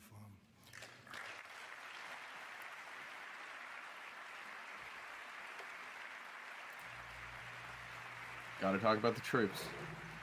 Yep, yeah. Everybody's pro-war. Yeah. We do need to support our veterans, though, man. They are completely disenfranchised, and I think like the highest suicide rate in America right now is directly, it's directly from the disenfranchisement of our veterans. A lot of homeless veterans in this country. Brian died as he lived, a warrior and a hero, battling against terrorism and securing our nation. I mean, how can you profit from prison, though, other than using their labor for free labor? I mean, I think even in prison you still make like anywhere from 50 cents to $1 an hour for whatever labor you end up doing. But still, don't you think that's kind of wrong? I mean, even though you're in prison and you did something wrong, don't you still have rights as a human being? I mean, yeah. They don't have the right to vote in your country, no? Yeah, if you're a felon, if you're a convicted felon, you can't vote or own firearms. Just now, who reconfirmed that, and I quote, No, firearms as well. Right. Of a highly successful raid. Do you own a firearm? Yeah, I own a few. I own quite a few. Not like a whole lot. I own like See, honestly, 6 I or went 7. to Puerto Rico this summer, and that was my first time kind of on my own in an American setting. I wouldn't say Puerto Rico is a totally American setting, but I got to talk to Americans, and every single one I talked to had a gun. Right. Like, yeah. And it was just kind of, yeah, I have lots of guns. But from somebody who lives where I live, it's nobody has a gun. Nobody. Yeah, the gun laws are pretty strict there in Canada, aren't they? Yeah. Like, it's a long process. That's for sure. Is yours buffering too? Yeah. Okay. Let's see. Looks like the Supreme Court didn't stand up for veteran. Andrew says. Andrew also says prison guards get paid. That counts as profit. Yeah, I think. Well, I mean, I think we mean in regards specifically to somebody owning the prison and actually making money from how many prisoners are being ingested. Like they make money from building the prison. And having prisoners inside of it, no matter what, even if they're and there's plenty of cases where there are individuals wrongly convicted of crimes they never committed, and they're now being released free exonerated from their crimes because of reanalyzing DNA evidence. There was actually a case not long ago from where I'm from, where a fellow from a town nearby where I live spent, I think, around 30 years in prison for a murder of a woman that he never committed, and he continued to appeal his case, and they reanalyzed the DNA evidence after he had spent 30 years wrongly in prison, and he was exonerated of his crime. And now this guy's got to, like I said, the term earlier, reassimilate back into civilian life after spending all that time in prison. It's just, situations like that happen far too often here in America, and I think that's more so what I think political is kind of speaking in terms of. You can call me Canuck, by the way. Okay, Canuck. All right. Less syllables. Gotcha. Yeah, thanks, man. For one's friends. Andrew says QED. He says you also lose the right to free movement because you're in jail. You also lose the right to life in some states, depending on if they have the death penalty. That's true. Andrew Cruz says QED. You lose the rights when you're a convicted felon. Construction workers get paid to build the prisons. That's outside labor force, though. They're not directly involved with the prison. I mean, I think we're truly, again, reciprocate this. In regards to people who own the prison, have stock in the prison, have the construction workers aren't the bad guys. Right, yeah, they're gonna get contracted to build a bridge, and somebody dies on the bridge. Does that mean that they're yeah, very true. Andrew says the incarceration of innocents is a separate issue that you're conflating with prison profit. Okay, yeah, I agree with you there. I am sort of conflating it there, but I mean, I would say that in the end, if these people that are wrongly convicted and are innocent, that end up going into these private prisons, and they're contributing to those who are in control of the means of profit by the prison, and they're making money from somebody who's innocently there, do you kind of see the relation there to the conflict of interest? That's kind of more so what I was getting at. But you're right. In the context I was speaking on, it kind of obviously got misinterpreted. Must meet their financial obligations. And now, based on our very strong and frank discussions, they are beginning to do just that. In fact, I can tell you the money is pouring in. Very nice. Very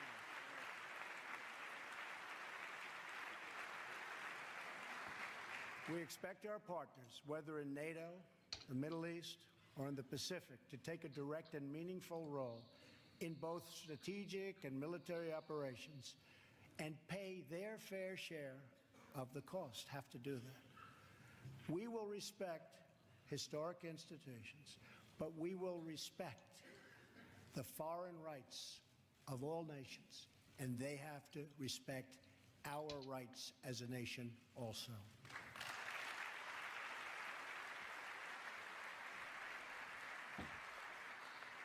Free nations are the best vehicle for expressing the will of the people, and America respects the right of all nations to chart their own path. My job is not to represent the world. My job is to represent the United States of America.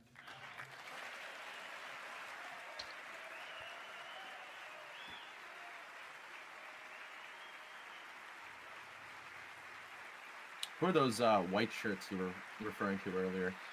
Those are the Democrats who are dressed in their white garb and as a protest measure. Towards, yeah, I guess mainly because of Trump's immigration policies. Of the past. Yeah. We have seen the war and the destruction that have ravaged and raged throughout the world, all across the world. The only long-term solution for these... Andrew says, I'm also a bit confused about what suddenly makes you the bad guy. Any case where the only reason you're incarcerating someone just to make profit is wrong. But if they committed a crime and been convicted, I don't see what is wrong there. No, I mean, absolutely. Again, if you've done something wrong that ends up leading to your incarceration or your conviction as a felon, and you spend time in prison or jail, I mean, obviously there's no conflict of interest there. I think we were speaking solely on the idea of somebody privatizing a prison and making money off the fact that people are being ingested into them. Like, for instance, a state that has a state prison, a state federal prison, which there are a few here in North Carolina. The people that are wardens there, they're getting paid by the state, right? But they're not in it. They're not in the end going to actually make money from how many prisoners they're housing there. Okay, that's what I'm really trying to get at, is that the privatization of prisons is wrong in a whole, ultimately. Not even if there are people that are there for all the right reasons, you know. Citizens from across our nation came to I mean, you know, I can see where you're kind of taking it out of context, but trying to clear it up there. The country's builders and artists and inventors showed off. Yeah, right. It is fucking ironic that people think Trump is racist or dressed in white. All they need is a fucking hood, and hell, they're right there with the fucking KKK, right? Unveiled the first typewriter. An early attempt was made at electric light. Thomas Edison showed an I wonder if the Black Lives Matter activists will get mad about that. Imagine the wonders our country. Doesn't take much to piss them off. No, not at all. Especially when half of them are probably paid. Yeah. Outsourced. You think they're legitimately paid by higher ups like George Soros? I think that they're. Obviously, I hold my right to be skeptical of it, but I mean, some of them, man, they're just like, especially like, for instance, the Antifa or whatever, anti-fascist group. They got to have somebody higher up with their own interest involved in that scheme, man. Yeah, it's too obvious. Now, I do believe to a certain extent, yeah, George Soros has his hand in that shit. I certainly do believe, but I know that there's no evidence, legitimate or circumstantial, that leads obvious implication or involvement, excuse me, wrong word there, but obvious involvement with the riots and whatnot. Mm-hmm. Yeah, related to that. But how do you feel about James O'Keefe? Oh, James O'Keefe. Oh, I've seen a lot of his videos, man. Maybe specifically the 3 videos he released kind of around the time of the debates, I would say. I haven't seen anything recent the voter from him. fraud with like oh, you mean Bob Creamer. You mean at Project Veritas, right? Yes. Okay, I have seen those. I think what he's doing is great. I mean, obviously this is somebody who's, you know, out there really trying to disseminate the fraudulent acts that are involved in total corruption that has for too long been commonplace in a lot of these parties. So I think it's good, and I think without him, that's another reason why Hillary lost, obviously. Yeah. And that's just something the media and the left doesn't want to recognize. Selective editing, like the Democrats claimed. No, it could have been. I can, you know, certainly so. I mean, the fact that they even said some of those things in a sentence is kind of alarming. But at the same time, they did say it, and you can see them openly vocalizing and expressing these words that they're saying. So, you know, selective editing or not, the fact that you can look at it and, you know, if you've got a rational mind and you can tell that these people are speaking these words, then yeah, you know what I mean? The one that really fucked me up was when they were talking about poisoning people at the Deplorable. Did you see that one? The one guy's like, we should put arsenic in the fucking in the juice or something, and he's like, that should do the trick. Well, it's hard to kind of make that a fake story. You know what I mean? Oh, absolutely, absolutely. Like, you can't just make that shit up, and you can't just hire somebody that looks just like them and, you know, augment all this scenario, all the, you know, the parts of that scenario that would, you know, obviously make it what it is, and that's legitimate evidence to be held accountable for. And God bless the United States. Hey, look, the Supreme Court finally stood up.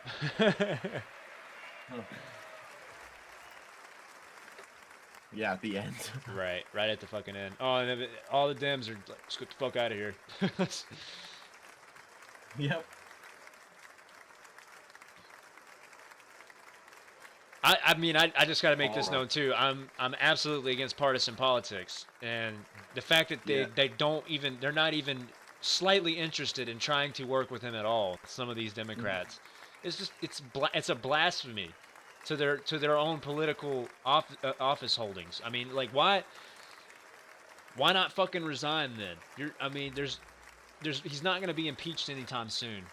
I doubt if they couldn't get him on the tax records, on the conflicts of interest with his company holdings and stuff. Even going towards what one of my viewers earlier was saying, he's building a golf course in Dubai. If they can't get him on any of that, then what is there to get him on? You know what I'm saying? And with all of the stuff that WikiLeaks has put out regarding the DNC and Hillary Clinton and John Podesta and all those pieces of shit, why hasn't there been a leak regarding Trump, right? I mean, you think with all the hacker groups out there, with their own interests, you know, maybe left-leaning or whatever, they would have something on him by now, right? That's what I think, at least. See, the sexual assault allegations kind of during the debates, that was kind of interesting, too. Yeah. I wonder if those will ever kind of come back. Or Trump University, I don't know if he'd get impeached or something like that, but... No, he settled with them. Court cases. He settled with those folks, and I think it was somewhere around $35 million that he paid out to settle with them on it.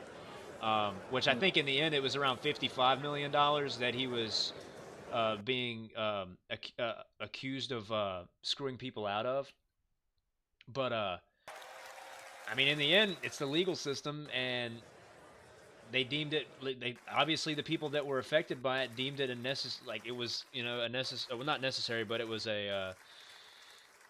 it was reparation enough to go ahead and settle out of court for what he did. And again, I could be wrong about those estimations, but I think it was around $35 million he paid out right before he was inaugurated to settle that court case. So. And the sexual assault accusations, none of those held up in court. I'm not even sure if any of them went and proceeded legitimately through the court system. So, but it would be interesting if there was a situation where, you know, a female came out, you know, later with even some circumstantial evidence that could, you know, be proper enough to have that proceeding in court, you know, to take. And if that was the case, if the president had to go to court over something like that, then that would be enough to impeach him, I think. Mm-hmm. See, you know, there's people on the far left saying, "Oh yeah, Trump's gonna get impeached. Just give it a couple months, couple years." But I mean, Hillary Clinton, good God, president. There's some shit that not only could have taken her out of the, you know, Oval Office, but literally put her in jail. Yeah, I mean, absolutely. But the shit that pisses me off the most is stuff like diplomatic immunity and how I'm pretty sure, I could be wrong, but it carries over even after you've left your position of authority within a office, you know. So I don't know if that would protect her or not. Even somebody, especially like John Podesta, the stuff that they have on those people, man. The dealings with the pay to play stuff, where, you know, Clinton Foundation was involved in selling Ross Atomic, you know, 20 or so % of the U.S. uranium mining concessions. That was enough right there. Russia? Yeah, if I'm not mistaken. Sorry, repeat that. I didn't hear you. That was to Russia, if I'm not mistaken. Yep. Uranium one. Yeah, Ross Atomic is the it's a privatized branch that is a separate entity from the Russian government, but deals directly with the Russian government in regards to all of their operations. So they literally oversee all of the nuclear facilities in Russia. They oversee all of the uranium and plutonium enrichment in Russia that they end up using for their, you know, nuclear arsenal and whatnot. So, you know, that's, for all intents and purposes, she sold uranium holdings and the ability to mine uranium and plutonium here in America to the Russians. So, and I think it was in Wyoming, Utah, Texas, New Mexico, and maybe one other state. Yeah, sorry, I have issues pronouncing that word. Yeah. Andrew's giving me shit for saying nuclear. Nuclear. Yeah. But anyways, yeah, man. So I'm certainly glad that she didn't become president, and I wasn't all entirely super happy when Trump became president. But like I said, man, he's I think he You're is. getting shit anyway. You're getting one of two just shit bags. Yeah, and big bags of shit. And the fact that this country has never entertained the idea of a third party candidate even being involved in a debate just goes to show that there is, to some extent, a deep state, like I said before, and a shadow government that has its own agenda that it's really being followed by, that the U.S. government is following and adhering to. And do you know about CFR and the Council on Foreign No. Relations? Oh, you don't know anything about the Council No. on Foreign Relations? Man, No. go and look into the Council on Foreign Relations, and it will become clear to you that because people like Henry Kissinger are involved. Yeah. The former CIA director under Obama, I can't remember his name right now, he's involved. Hillary Clinton has been invited to many of their meetings and public speakings. But they're basically like a think tank of politicos from around the world, and just elitist interests who basically, through economic forums and whatnot, and political forums where they get together and they're like, well, we should do this, it would be nice if this country did this, subversively end up controlling the political motives of the various governments involved with the United States, and mainly the United States itself, though. I implore you to check out the CFR, man. Mm-hmm. Let's see. Andrew Cruz says, George W. up in her. Robert says, red pill alert. Andrew Cruz says, the two-party system is the natural evolution of democracy. In a system with any more parties, it leads to a larger percentage of voters not being accurately represented. Yeah, but I think... I mean... What do you think? The two-party system is the natural evolution of democracy, but that's if the two political parties, the two choices you have, are more kind of politically similar. Right. They're not so radical. Like the United States, I think something that would solve kind of political turmoil right now would be proportional representation, which is kind of how it works in Germany, and that's what Canada wants to move towards. Right. Instead of we have first past the post right now. But proportional representation is if you get 1% of the vote, you're the marijuana party in Canada, you get 1% of the vote, you get 1% of the seats. Right. And you get a voice. It doesn't that would kind of give incentive to people to work or to vote third party, because they would know the reason people didn't vote third party is because they know that their vote is essentially wasted if they don't vote for the two major parties, one of the two major parties. Right. Absolutely. And this was the election to have a third party, but I may be wrong. It may be different in 2020. The Democrats may put up somebody who's after 4 years of Trump, people are so sick of him, but the Democrats put up somebody who's, I don't even think it's possible, but worse than Hillary Clinton. There might be the emergence of a third party. I think progressive party. I think Elizabeth Warren is actually that candidate that they're trying to kind of go ahead and vault to that position. But what I wanted to say in regards to that is that a lot of people misidentify the whole purpose of America's foundation. It was never truly intended to be solely a democracy. It was intended to be a republic, to the truest definition, and adhere to democratic values and use the democratic process in the elections and the election process and whatnot.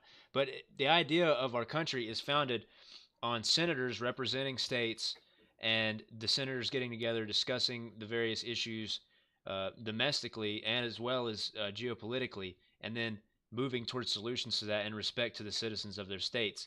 It was never really intended to have so much power towards the executive branch, nor really ever have just a dualistic party system where there's only two, and even if there was a third party candidate, they'd have to be recognized by one of the two parties to even have a chance of winning. There was times where, I think around in the 40s, that situation wasn't happenstance. It wasn't, what was the just the regular notion of how it went about. But that went away very quickly because of, the emergence of U.S.'s involvement in World War II and whatnot. My favorite example of it is, and I'd love to make the comparison between these two politicians because the times are not exactly similar, but geopolitically they do have some connections and relevance.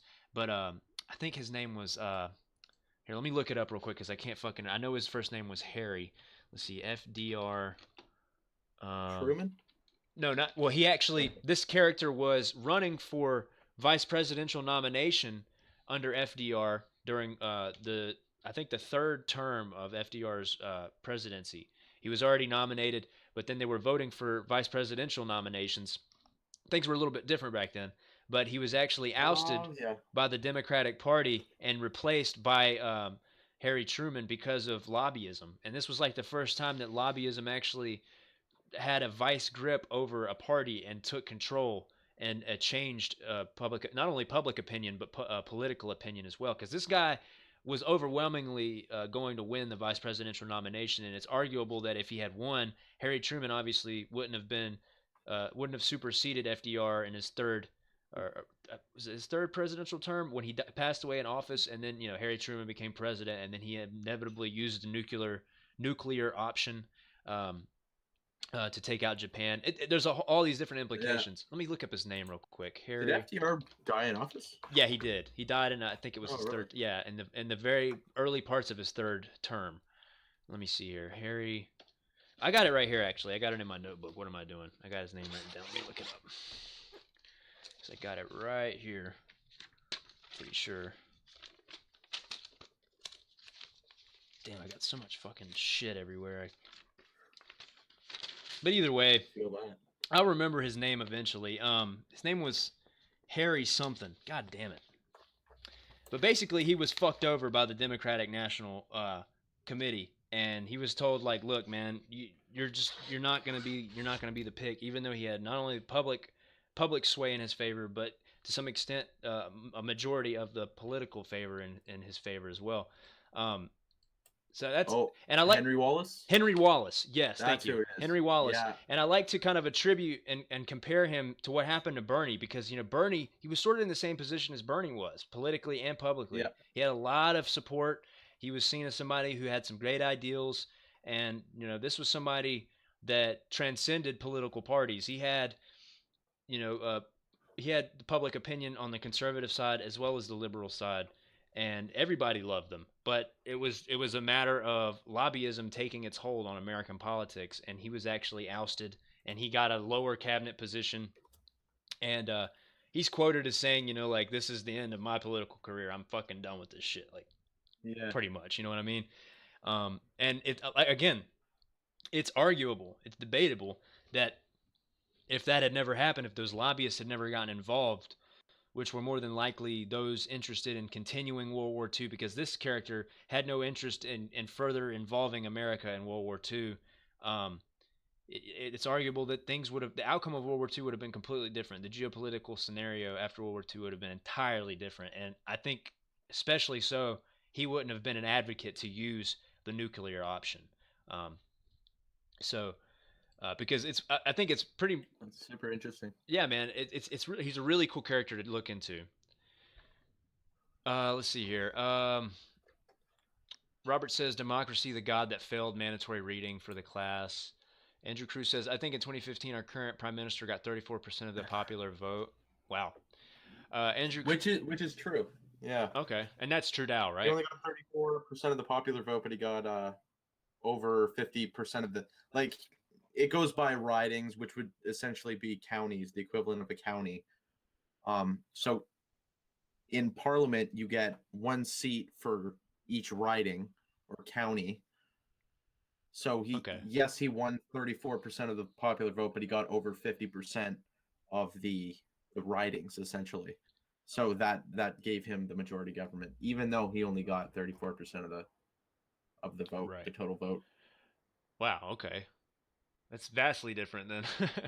Let me see here. Andrew Cruz says the two-party system evolved within like 4 elections, didn't it? Yeah, I think it was right around the time of Andrew Jackson, and I think it might have been Andrew Jackson, and I could be totally wrong when I say this.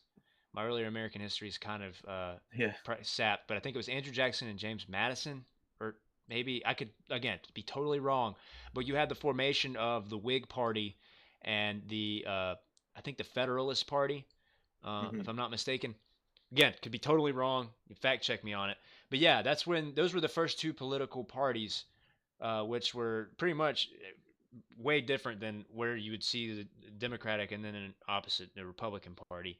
Um, Robert says the George Carlin summed it up in his bit called "The American Dream." YouTube that shit. I've actually seen that before. He's a fucking brilliant man, genius. Oh yeah, best comedian of all time. Oh yeah, absolutely. I wouldn't even call him a comedian. You know, well, social commentator extraordinaire. Yeah.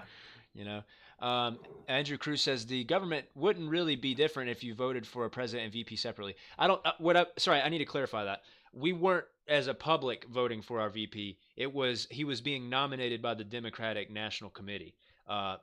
They were running for nomination positions. I think back then you could run to become vice president or be nominated to run as vice president with the president at the time. And the way that the situation was in America in the early 40s around that time, when FDR was elected for his third term, which is also unprecedented. He's the only president that ever held that many terms in office.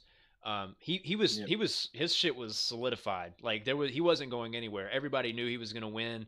And even at the Democratic National convention, when they were doing the nominations for the vice president, like that was that everybody knew that if you were running for vice president, then you were running to become, the vice president for sure of America. So, Andrew goes on to say, if the person with highest votes got president and the second highest got VP, it would be interesting as fuck. that would be interesting. That'd be Vice President Hillary Clinton. Oh my God, dude. We would definitely be in civil war right now. Saint Ernest says 3-day weekends should be the norm. I agree, man. I don't think 2 days is enough at all, especially for people that pull anywhere from 60 to 80 hours a week, which is commonplace throughout America for a lot of jobs, like educators. I think on average, educators here in America pull probably anywhere from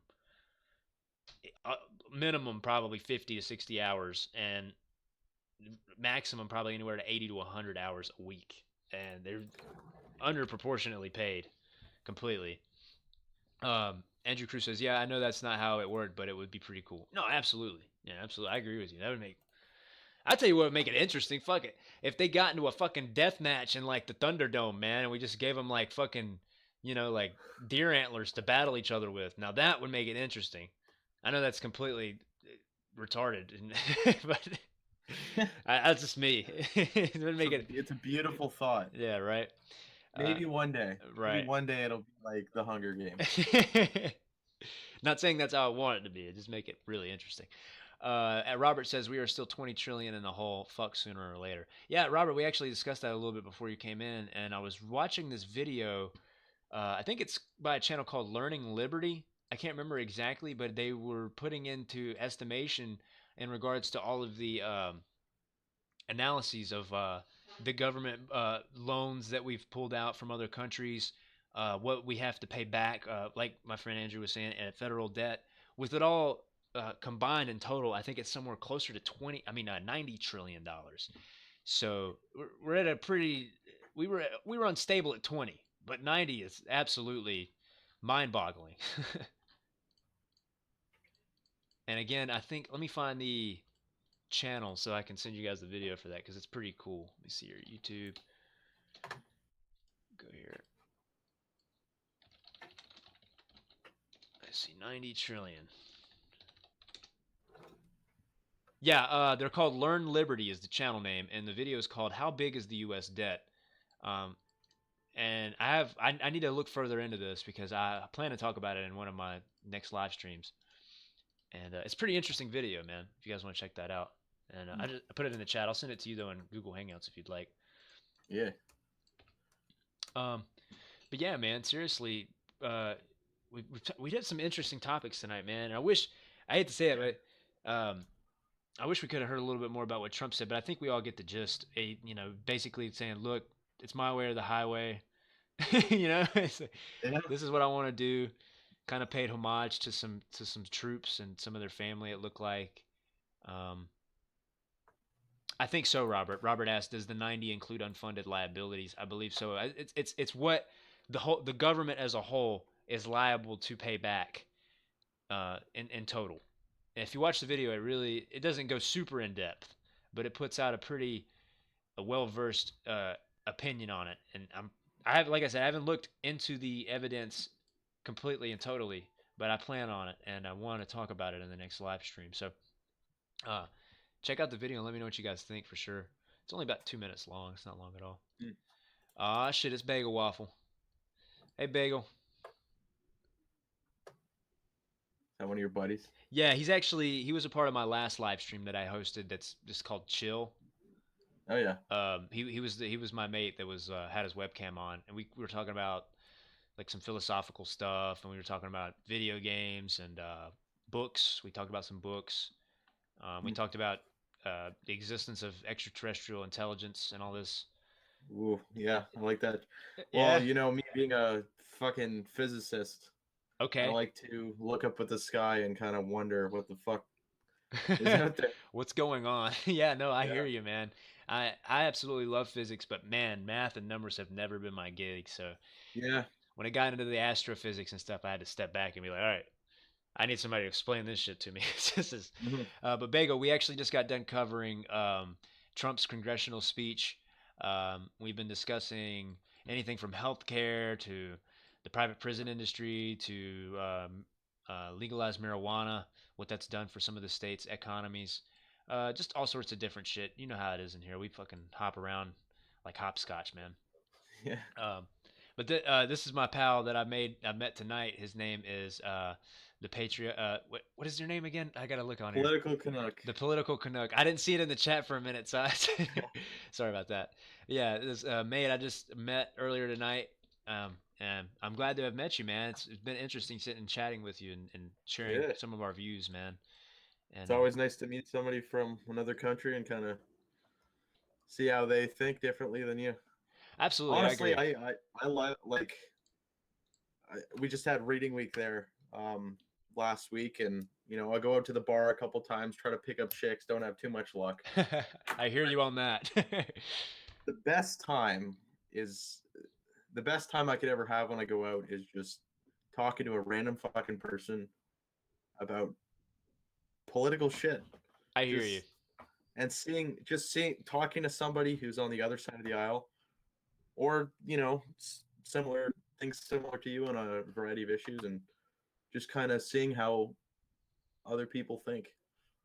It's kind of, I like that shit. No, I do too, man. And I have to agree. I would like to say though, I don't think, and that's what's made it even more interesting discussing stuff with you, because I don't think we agree absolutely on all pages of our opinions. But I think it's cool that we could still kind of bypass, you know, any sort of heated argument, because when it comes to discussing things, especially politics or just anything in general, where people can have, you know, highly protected expressions or opinions. Here in America, it's almost like people are just like their initial reaction to an opposing idea is to attack you, or to just like immediately say fuck that, you know, you're an idiot or whatever, just name call you, bash you, and it's I think it's just completely ridiculous, man. So that that's where I think we found such a cool audience in this live stream. It seems like a lot of my audience, they come from either Canada. I have some people from the Netherlands. I have some people from New Zealand. That's cool. Everybody generally is just more welcome to each other's opinions, if we may not all agree with one another. But then again, there are all those subjects and topics where, you know, things can get too taboo, and then you get a little too. Even myself, my American side comes out sometimes. I'm not gonna lie. I get a little defensive, and I try to pull myself back. You know. I mean, I'm sure if we talked about guns, that would be one of those conversations. It might be, man. It certainly may be so. You know, we'll save that for another day. Absolutely. Yeah. we can get a few other people in here too, and we can have like a big group debate or like a chat or just something just to talk about it. But yeah, man, I agree with you. I think I play music for a living, so when I go out and play music, I play in bars most of the time. And, yeah, I don't have much luck with the ladies either. So my general, I try not to, because when I'm there, you know, obviously I'm there to perform, and it's my profession. I take it very seriously, and I don't Yeah. want to, turn people off and have them say, fuck this, let's leave, and Yeah. political talk can certainly do that. But I will tell you this, I'll give you a short story. Last time I played a gig in Charleston, West Virginia, I got into a conversation with an elderly fella, and he was probably in his late 60s, early 70s. He obviously was like a very hardcore left-leaning liberal, super anti-Trump. Wow. Okay. Yeah, and yeah, I mean, you think Charleston, West Virginia, right? But it's surprisingly, Yeah. it's a very industrialized. It's central in West Virginia. It's a very industrialized area where there are quite a few liberals there. I found that out Mhm. myself this night. Is that one of the major cities in West Virginia, Charleston? It's basically the only city in West Virginia, other than like Yeah. Okay. there's a few other places, but it's the biggest one for certain, Mhm. population wise, and business wise.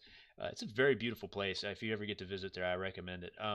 But the guy, we got to talking about a lot of our ideals and stuff, and we had some pints. We had shared some pints, and Yeah. as it got on, we were able to, like you and I have been so far, been able to discuss our opposing ideals and our ideas without many, heated battles or arguments. But Yeah. as soon as it Personal attacks. It's right, kind of intellectual response rather than narcissistic yeah, kind of digressing to like a sociopathic attack or something. But Yeah. it's funny, man, because I wasn't expecting it. But when we started, somehow it divulged into it delved into the topic of WikiLeaks, and if it had anything to do with why Hillary lost and all this, and Mhm. did you vote for anybody kind of situation. And through talking through those topics, man, it got heated, and this guy was triggered. He was Yeah. he was triggered big time. And I'm telling you, I've never in my life ever had a situation where I almost got in a bar fight. But I almost got in a bar fight with this old fella, and it was gonna be because Wow. I was gonna have to defend myself because this guy, he was getting mad at me, calling me all kinds of names. The guy was calling me rat shit crazy and you're a fucking lunatic and all this shit. And this was like right after he bought my band CDs, man. So I was like, whoa, man, like, and dude, it was pretty bad. It was pretty bad. Yeah. So it was a reminder for me, like, especially here in America, I don't think you can really do that a whole lot, especially in areas close to the South or even the North, where Mhm. people are going to be super, super protective of their ideas. Yeah. It's not like I was attacking him at all. It's just I think where I was coming from, seems so just distanced from where he is. It got to that point to where he was like, "Whoa, wait a minute! Like, I can't even talk to this guy anymore, and I gotta resort to attacking this guy."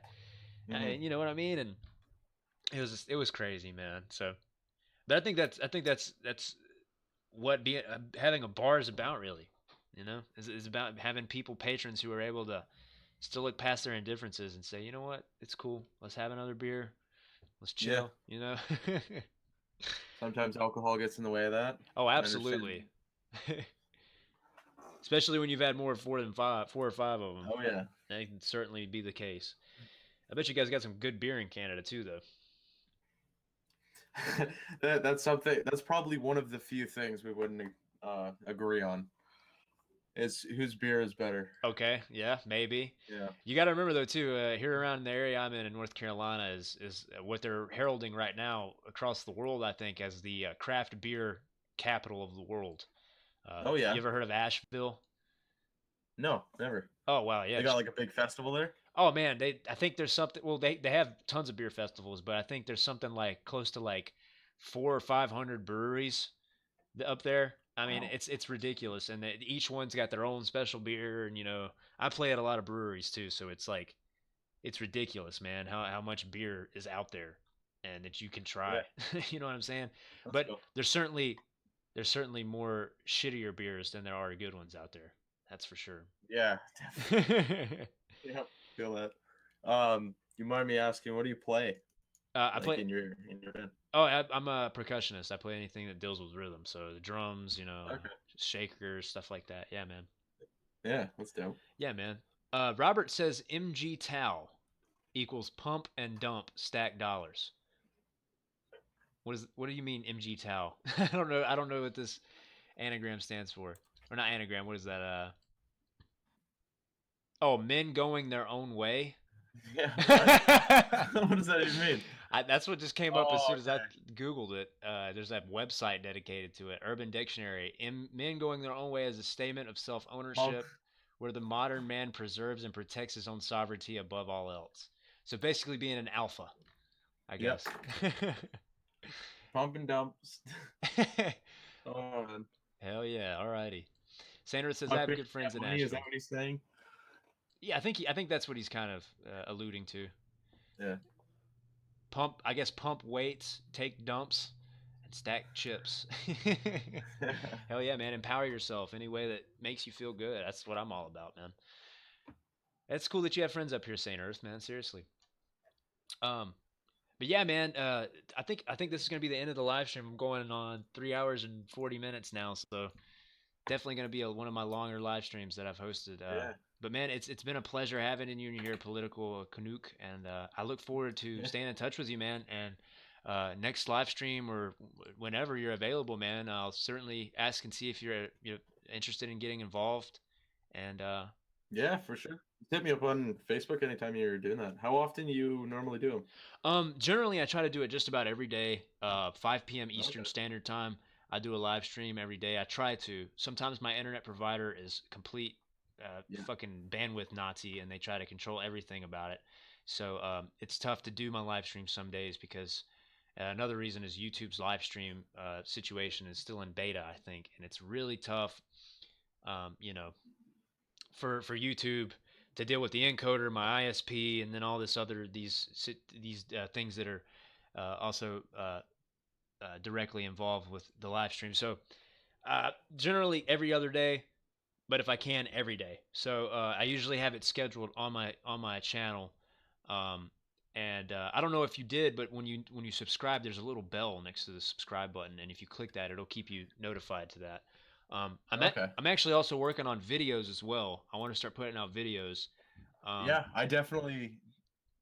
I don't know if you're. How much editing experience do you have? Oh, I'm just now started my whole editing experience. See, I was So. gonna say you've got like, as I was saying before, you've got the ideology, the knowledge, you've got all the equipment to fucking make the video. You just gotta like, you gotta put out something. I mean, you got 50 subscribers and there's 6 people watching this live stream right now. You should, in my opinion, based on what I've seen around YouTube, you should have a huge following But of more than 50 people. man, that's really flattering. I mean, Like, sincerely, I appreciate that, man. That means a lot to me. I think it's a yeah, matter. I think that naturally and organic growth, natural and organic growth is going to be my method to this. Mhm. I have been trying to go and siphon people from other streams, but generally, people who take the time to see the message and then come to it, for the most part, have been people like you and all of the people that are involved in the stream right now, in the chat.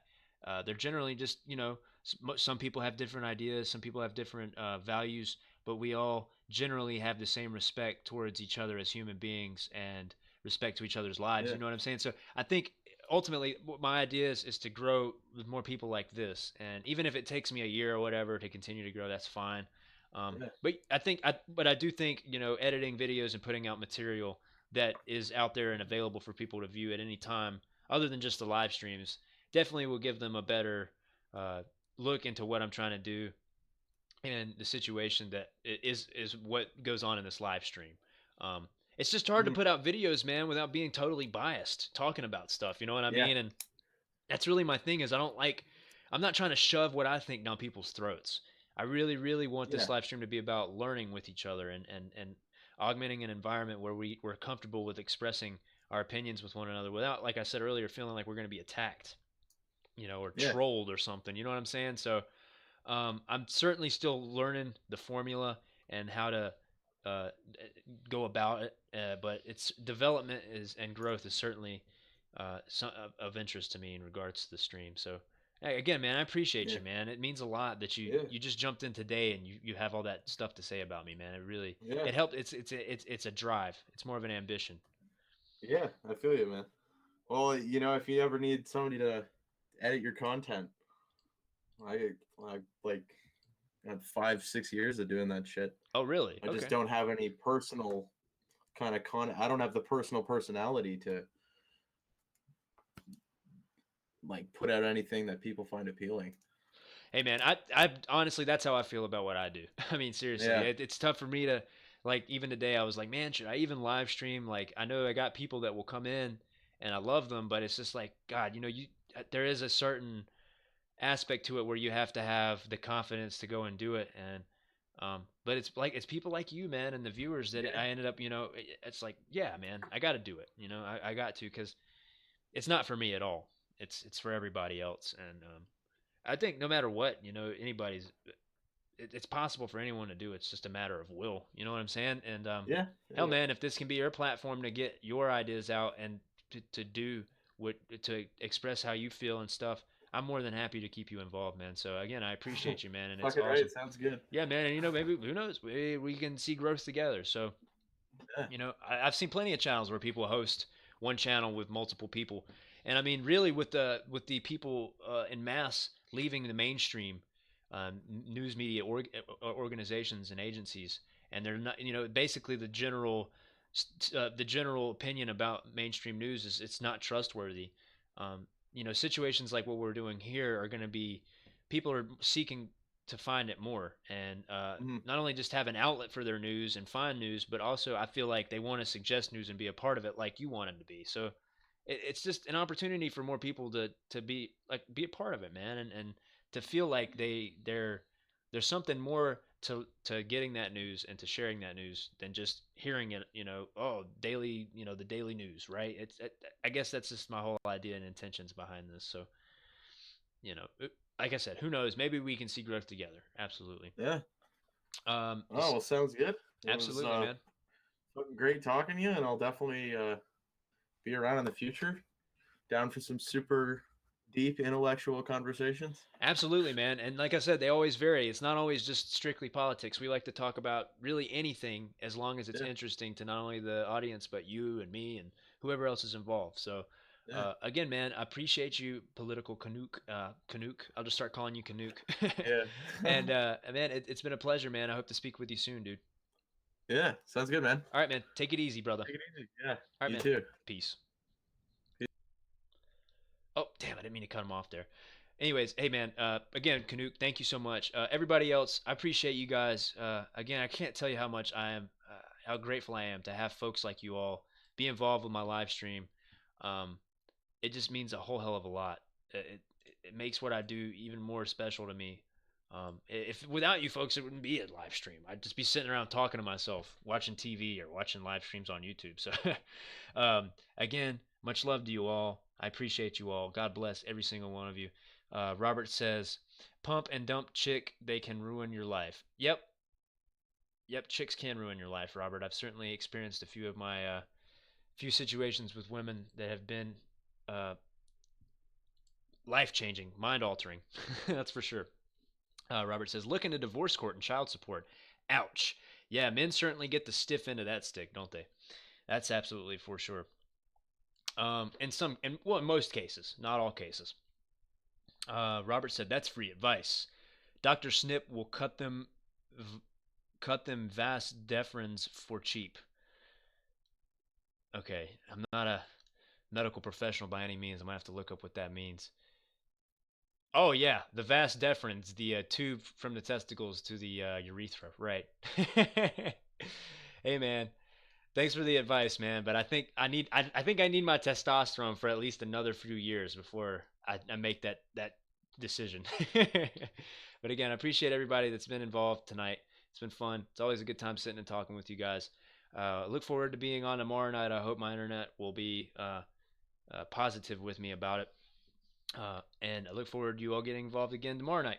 So, hope to hear from you guys soon. I'm going to go ahead and end it here. We're going on 3 hours and 50 minutes. Oh, Robert says that doesn't affect that at all. Are you sure?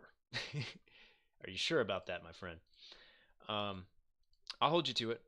I'll hold you to it. So, again, thank you guys so much. If you haven't subscribed, if you're new to the stream and you've liked what we've talked about and what we've discussed so far tonight, and what we've tried to do here, hit the subscribe button. Excuse me. Hit that subscribe button. Hit the little bell next to it. That way you're always notified whenever I do go live or I put out a video, which I do plan on doing soon. And just thanks for the support. Period. You guys mean a lot to me. This is Guy Taking a Dump signing off. Thanks. Much love, everybody. Good night.